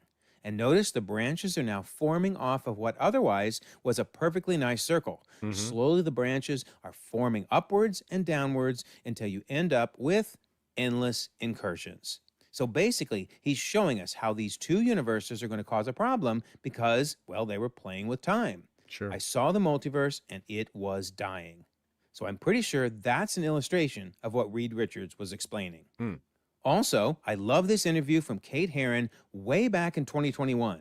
So she said the branches are like bridges to other timelines where these other versions of He Who Remains will be. So basically, the branches start to form bridges connecting the two universes, thus eroding those boundaries between them. And she also said, so there's the branches, right? Which is like the alternate reality. But then something, you'll see it, it's very subtle, but in the very last shot where you see the multiverse, there's like basically other bigger physical timeline branches. So it's almost like these different separate trees that are now connecting. And Whoa, can even you Bo believe- said that it's possible the leaves, remember when he was talking about the trees, Bo said it is possible that some of the branches cross over here and there. That she literally used the word tree, as in Loki's tree, 'cause it way comes back from in the show Bible. 2021 to discuss how these bridges can form between the different timelines.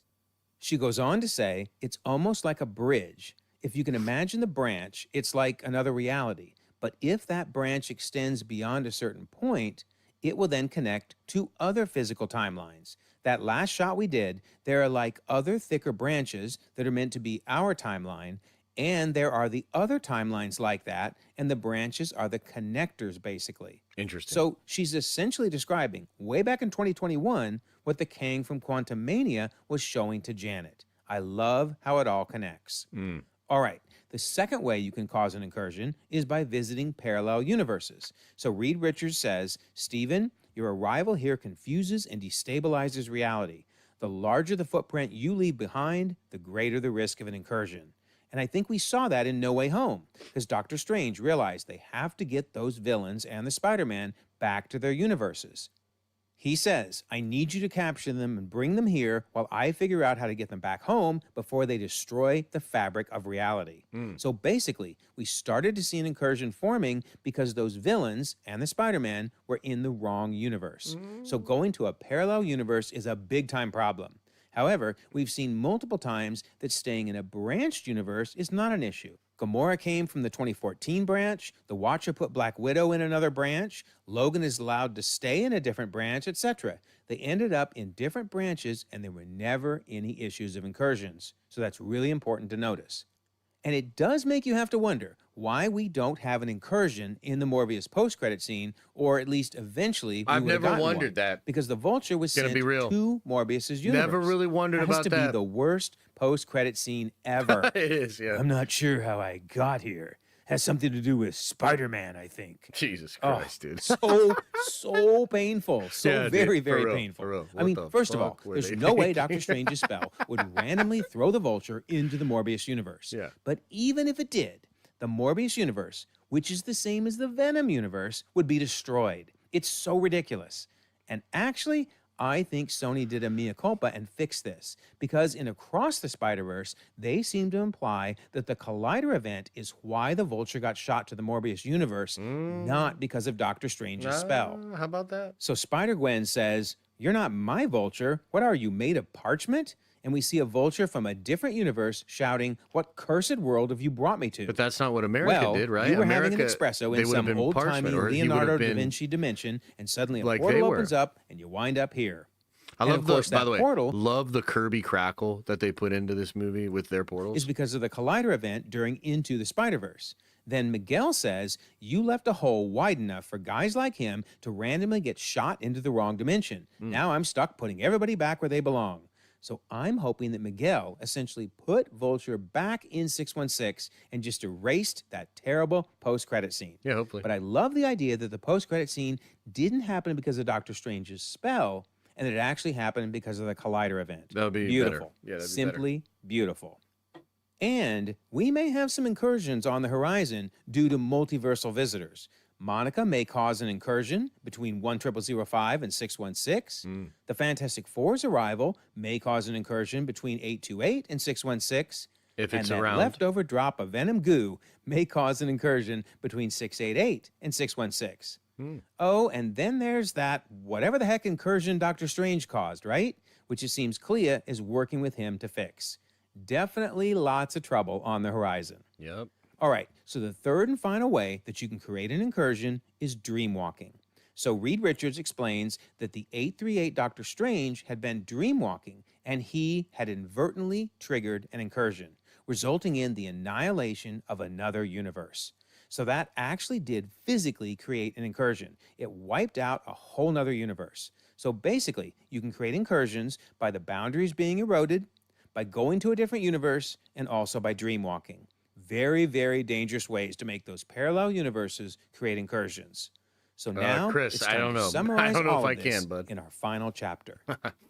Chapter Final 12, chapter! Conclusions about the Woo! multiverse. Here we go, boys. So we're going to summarize everything we've learned about the difference between branched versus parallel universes, and we're going to look at 3 key categories. Okay. Movement between them, incursion risk, and how the Infinity Stones operate. Ooh. So, movement between branched universes. We've seen Thanks, it happen Tom. 3 different ways. Via magic, Doctor Strange and Wanda. Yep. Via science, the Time Heist, Agents of S.H.I.E.L.D., and TVA temp pads. And via innate powers. Because the Watcher is a 5th-dimensional being, he can jump at will between branches and even jump outside the tree. Incursion risk. We learn that there is no risk of incursion created by visiting other branches. Sure. And Infinity Stones. The stones are similar enough to be used between Yep, branches. okay, We yep. saw it during the Time Heist, and we've seen Infinity Ultron But do they it. are slightly different. On to parallel universes. How about Hell yeah, movement Tom. between parallel That's universes? very responsible of you to 4 wait. different ways we've seen it happen. Using black holes, the Marvels, and Moon Girl. Via magic. It's a very unwise thing to do, but you Yeah. can use the Darkhold to dreamwalk. Yep. Science. It seems that the Kang tech allowed that original meeting between I the think Kangs celestial tech. for them to maybe create a black hole or a rift or whatever using the tech, and that may in fact be how it happened in the Marvels. And innate powers. There's only one person in the universe who can do it, and that's America Chavez. Yeah. Incursion risk. Actually, there are 3 different ways you can of create course. incursions. If the boundaries between parallel universes erode, if someone course. visits from a parallel universe, or if someone Appreciate dreamwalks you, brother. into a parallel universe. Appreciate you guys. And Infinity Stones. They are unique enough across each parallel universe to create completely different realities. Paint, cubed, animated, or even different flows of time. Okay. So that's basically the difference between parallel and branched universes. Yes. So now let's review that working model for the multiverse that I showed way back in chapter 1, and let's see how it stands up to all of this. So we have different origin points, different Infinity Stones, and then different parallel universes with their many branches. They are basically stacked upon one another, just like He Who Remains mentioned, and without anyone playing with time and creating problems, then everything is fine. They keep separate, and life is wonderful. All right, so now let's talk about 616. 616 is a universe, and it has branched universes off of it, and collectively, they are Loki's multiversal tree. Okay, so how about moving between branches in that tree? Well, we've definitely seen it happen during the Time Heist. The TVA does it. Loki does it. Sylvie does it with the McDonald's universe. Fitz did it. The Watcher can do it on his own. Wanda did it with magic. Doctor Strange did it as well. Gamora did it, jumping from 2014's branch. Black Widow is placed in a different branch by the Watcher, and over in 10005, Deadpool jumped between branches looking for a new Logan. So there's no problem. It does not create incursions, and traveling between the branches is definitely possible in many different ways. Yes. We also see the Infinity Stones work across branches. True. It happened during the Time Heist, and Infinity Ultron also proves that you can move between branches and use the stones. That's actually a great question, Beast of Sophane. So the reason that is because when Doom created Battleworld, he did technically grab up all of these different universes. So they actually had to fight specifically on a piece of land that was from 616. And that's explained in the comic. But yeah. Hey, appreciate you, C-Dub. Now, we did see that the Stone Crusher is unique per universe, so it was unable to crush the stones, but the stones themselves can be used across branches. We Appreciate also you guys. saw that you don't want to combine timelines in the same universe. Very, very bad, as we saw in the 1602 What If episode. All right, what about some of these parallel universes? Well, of course, 838 was visited by America. She was able to jump between universes, and she's the only one that can do it. And she brought with her Doctor Strange. In fact, they went on quite a tour of the multiverse. They saw paint, they saw animated, etc. We learned that these parallel universes can indeed cause incursions if you play with time, like the Kang Council has done. In fact, we almost saw one during No Way Home, when the Spider-Man and the villains were pulled into 616 via the botched spell of Doctor Strange. True. We also see that you can create a rift between parallel universes, a rift in space via a black hole, and that's how Monica was able to go over and see the Beast, and probably is going to end up creating an incursion. The TVA is now monitoring all the different universes across the multiversal forest. Reed Richards is studying parallel universes, and from the looks of things, may have figured out how to travel between them. And Doctor Doom is ready to make his mark on the multiverse, likely causing it to collapse once and for all. Yeah. So there you go. I do think this model works perfectly for the multiversal forest. And that's why I also like this multiversal timeline. So kind of keep this in mind as we head towards Doomsday. And I absolutely love this summary by Aegon VI. A multiverse is a forest of trees, each with their own Big Bang and offshoot timeline branches. And these trees are canopy shy. If they touch, they may annihilate each other. Tony Stark figured out how to travel up and down a single tree and between its branches, vertical travel.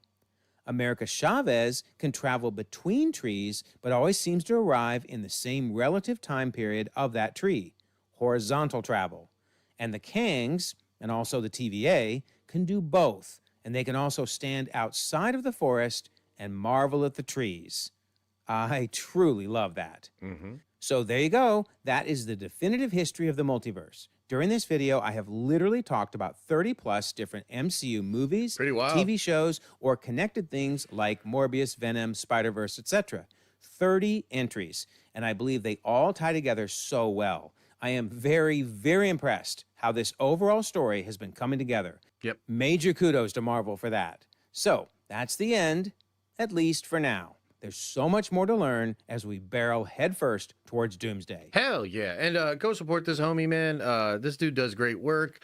Go tell him the Nerdvengers sent you, and that he should keep up the great work, because he really is doing some incredible stuff over there. So in conclusion, and there's a lot that I kind of want to sort of digest and think about with this, right? But I think this is a pretty sound framework for how all of this works. I'm actually going to go back to the concept of the Prime Celestial and what Alex has said about the Prime Universe, which I think is very interesting.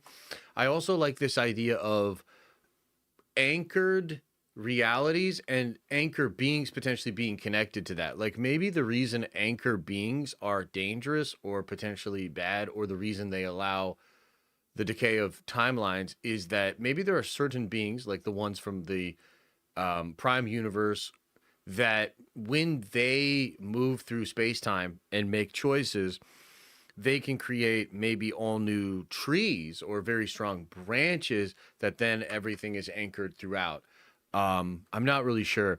There's another thing that's really interesting where, like, there's all these reports that Loki's grabbing up all the timelines and creating the tree made it so there are more realities and more universes than ever in that multiverse, right?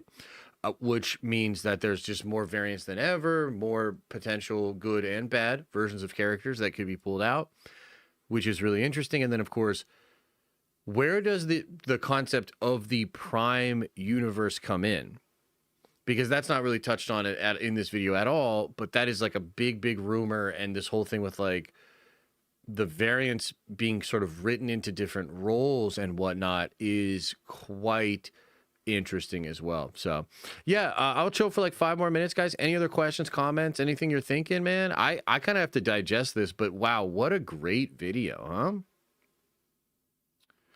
Yep, definitely. We'll do some cooking for sure. Maybe if a Prime version jumps to branches that can cause it to touch the other trees. That's certainly possible. I think one of the things I'm wondering is, what's up with all these other universes? Are they created to have trees as well? Is this something unique to Loki? Because maybe there's trees. He Who Remains isolated sacred timeline made it so there would never be a tree, so it would like never touch. What do the other trees look like? You know what I mean? What's his YouTube? Here, I'll put a link to the vid in the chat. That's the video right there. Do you have a theory on why Days of Future Past time travel wouldn't have fucked up the multiverse? So in Deadpool and Wolverine, Paradox says something like, "We don't care about your abuses of the time line. You're so abusive of it, is what he says. And I think that there's maybe two things that are going on there. Number one, maybe it just isn't going to lead to more Kangs, so it was never really a problem. Or technically everything we saw in the Fox X-Men universes happens after He Who Remains or before the Multiversal War, which is, I know that's getting a little trippy, but what I'm basically mean to say is the same control mechanisms may not have been in place, right? Yeah. And I think that's another interesting thing. Like, I'm kind of excited to do that deep dive series because we'll be getting into those movies and watching them from that perspective. And I think Marvel did the same thing. I mean, I think maybe part of the reason why Phase 4 and 5 sucked is Feige was literally watching old Fox X-Men movies trying to figure out a retroactive continuity for making them make sense in his big story, right? So we're going to go through that ourselves and come up with our own ideas. But yeah. Hey, appreciate you too, Cosmic. Hope you had a good time, man. I'm wondering if Jonathan Majors will have a surprise cameo. Yeah, it's a very low % chance of that happening, man. I just don't see it. If anything, it'll be a new actor. Yeah. If a tree falls in the multiverse, do multiple verses hear it? That's a good question. We need Earth X Black Panther to take a swing at Doom. I mean, it'll be fire. Be fire. I mean, I'd like to see something like that, and hopefully we do. By the way, that Marvel Fighter Cosmic Invasion game is so cool, man. I played a little bit of that last night. It was pretty fun. So I recommend that one. I hope it goes more on sale. That should be like a $20 game. Like, it's kind of crazy it was 30, and then it's on sale, I think, for like 26 or 27. But especially when that thing goes on sale, I think you guys should get it and tear through it. You should check out his vid on 80 unanswered questions from all of 6 phases. The final tally shows how jacked up the Multiversal Saga is in Avengers for Life. Yeah, for sure. I mean, maybe we'll watch that together at some point, but yeah, it's just so clear that so much was being built and they were throwing out all this sort of vague connective tissue. A lot of it doesn't get followed through on. Are we getting any reveals this week? I think Saturday's a big day. I think Saturday is a big day, so maybe we'll have an emergency stream Saturday afternoon after they show some stuff at those Comic-Cons. Today was a little tease, and we'll talk more about what was actually revealed on tomorrow's morning stream. We'll talk a little bit more about like the actual news that came out, because there is some interesting stuff out there. But yeah. Hope they drop a trailer on your B-Day. No, that would be terrible, because I'm not going to be around. Do it on Saturday. Yeah, CCXP Brazil, but also a show in Tokyo. So 2 pretty big cons in pretty big markets for Marvel. Love the vids, love the streams. This is the best Marvel content on YouTube without a doubt. Thank you, Josh. Keep killing it. And I've been hearing Doomsday teaser dropping Saturday. Is this true? I think it's true. And I appreciate you. Thank you for the support, man. Been in the game for a long time. And, you know, I was there for Marvel when it was amazing and it changed the world. And then I was there when it fell off. And they've corrected. And I think they have some juice left. And I'm really excited about how this is all coming together. So just as a fan of, like, making content and Marvel, it's been super cool to, like, actually give a shit again and be very engaged. You know, and frankly, this year was a little difficult because there's just a lot of stuff happened that I didn't care about. I mean, you guys know I hated Born Again, didn't watch a lot of the shows, didn't like Brand New Day. And I think this was a year where we just had to, like, get through the shit, basically. And they weren't going to cancel those projects. So they dropped 8 projects in 2025, guys. They dropped 8 projects in 2025. And I think we're mostly through the bullshit, and I think we're actually now locked in on some really cool stuff, so I'm excited. It's a full circle moment. Yeah, and I was saying at the beginning of the stream, too, a lot of OG Nerd Vengers have been hitting me up and being like, yo, I'm excited for Doomsday again. It feels like we're back. Because when we were doing Infinity War and Endgame, like, a lot of you were there. That was just a crazy time. That was just an insane time. And it's been years, and the fall off was real. But a lot of us remember the good times and we want them back. And that, if they can meet us a little bit on with that energy, then I think you're going to see this huge sleeping giant of Marvel fans that are going to come back and be very excited about this content. I'm sort of already seeing it, but the trailer is going to change the conversation. And that happens, you know, partially maybe this Saturday, but also maybe next week, but really in front of Avatar, right? So yeah, this is a good ass time, man. It was a good ass time. And then as this is happening, as we're getting ready, and it's like Doomsday and Secret Wars, we roll right into the X-Men. That's incredible. And then, of course, the Warhammer Cinematic Universe starts. And then we're all going to jump on that because we're all into Warhammer now. We're Warhammer fans. You think this shit's crazy? Wait till we're deep diving on every goddamn aspect of the Warhammer lore. Let's fucking go. Oh. Did everybody leave? Are you guys still here? Sorry, I had to. Too far? My bad. Okay. All right, everybody. Hey, much love. I appreciate you guys. Get on out of here. Have a good evening. I will see you at 11 tomorrow on stream where we'll go over some of the news topics. And then tomorrow evening, we have a deep dive on all the different times in Marvel Comics that Doctor Doom became a god. And we're going to go over all of those comic stories and sort of figure what we can glean from them that might have an impact on what Marvel is cooking for RDJ's Doctor Doom, baby. Joel, thank you, brother, says, thank you, Josh, for this awesome stream. I was able to actually catch for a change. LOL. Stay strong, brother. And don't listen to the hate. Oh, yeah. I mean, literally, it doesn't even enter me. Like, it's just, I've existed on the internet long enough, and I've had enough ups and downs and conflicts to be pretty hardened. It doesn't affect me at all, which actually irks the haters even more, and they get like even more like aggressive because they're like, I can't believe he's not bothered by my bullshit. But trust, your boy's good, mentally clear, strong, focused, locked in, baby, and ready for what might be the 2 craziest years of my career. So yeah, we're locked in. It's going to be awesome. Thank you for the support, man. Appreciate you. All right, everybody. All right, everybody. Hey, much love. Appreciate y'all, man. Get on out here. As I always say, I hope you're having an awesome and a nerdy day, and I'll see you in the next video. The following program, though incredibly nerdy, is intended for mature audiences.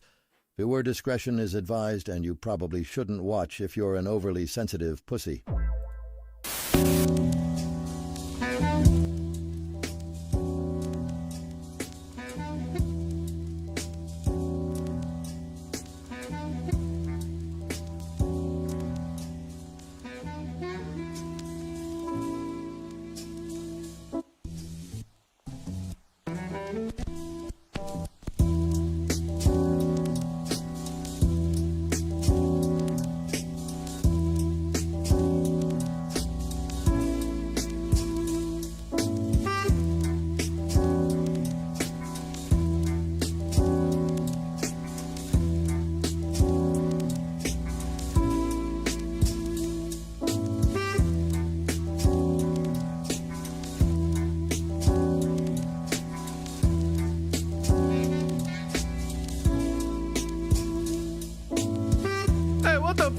Goddamn.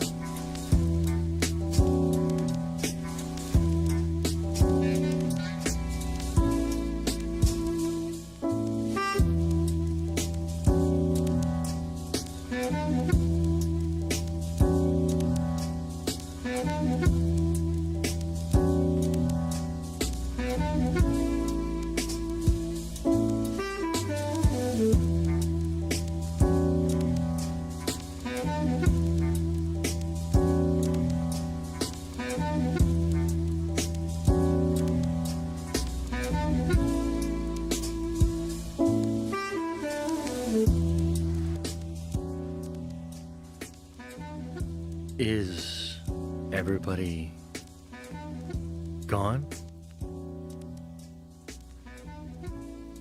Did everybody leave?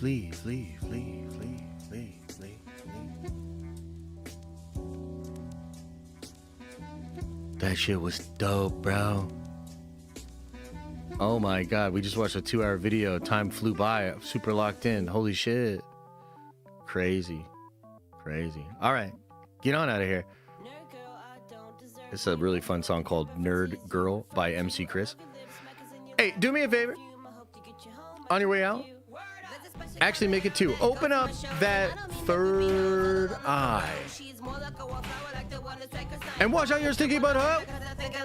She might seem shy in person, it's so like she's always nervous. But the verdict is she's worth it, she a crap, but don't deserve it. She look like Emily Strange, always raving about her face. Wanna conquer her like Kang when he kiss on Cassie Lang. There's no way I can pronounce Neo-Geo Evangelion. I can't refute cause she's so cute and so I suck my belly. And X23 and Hellion, a couple to be kind. She's in my heart and in my mind and now she's in my rhyme. She's wordy and verbose, prolific and prone to bros. Always sick and has a cold stuff, no she gotta blow. I got many cold remedies, many old enemies. I got a girl that kick their ass like river from Serenity.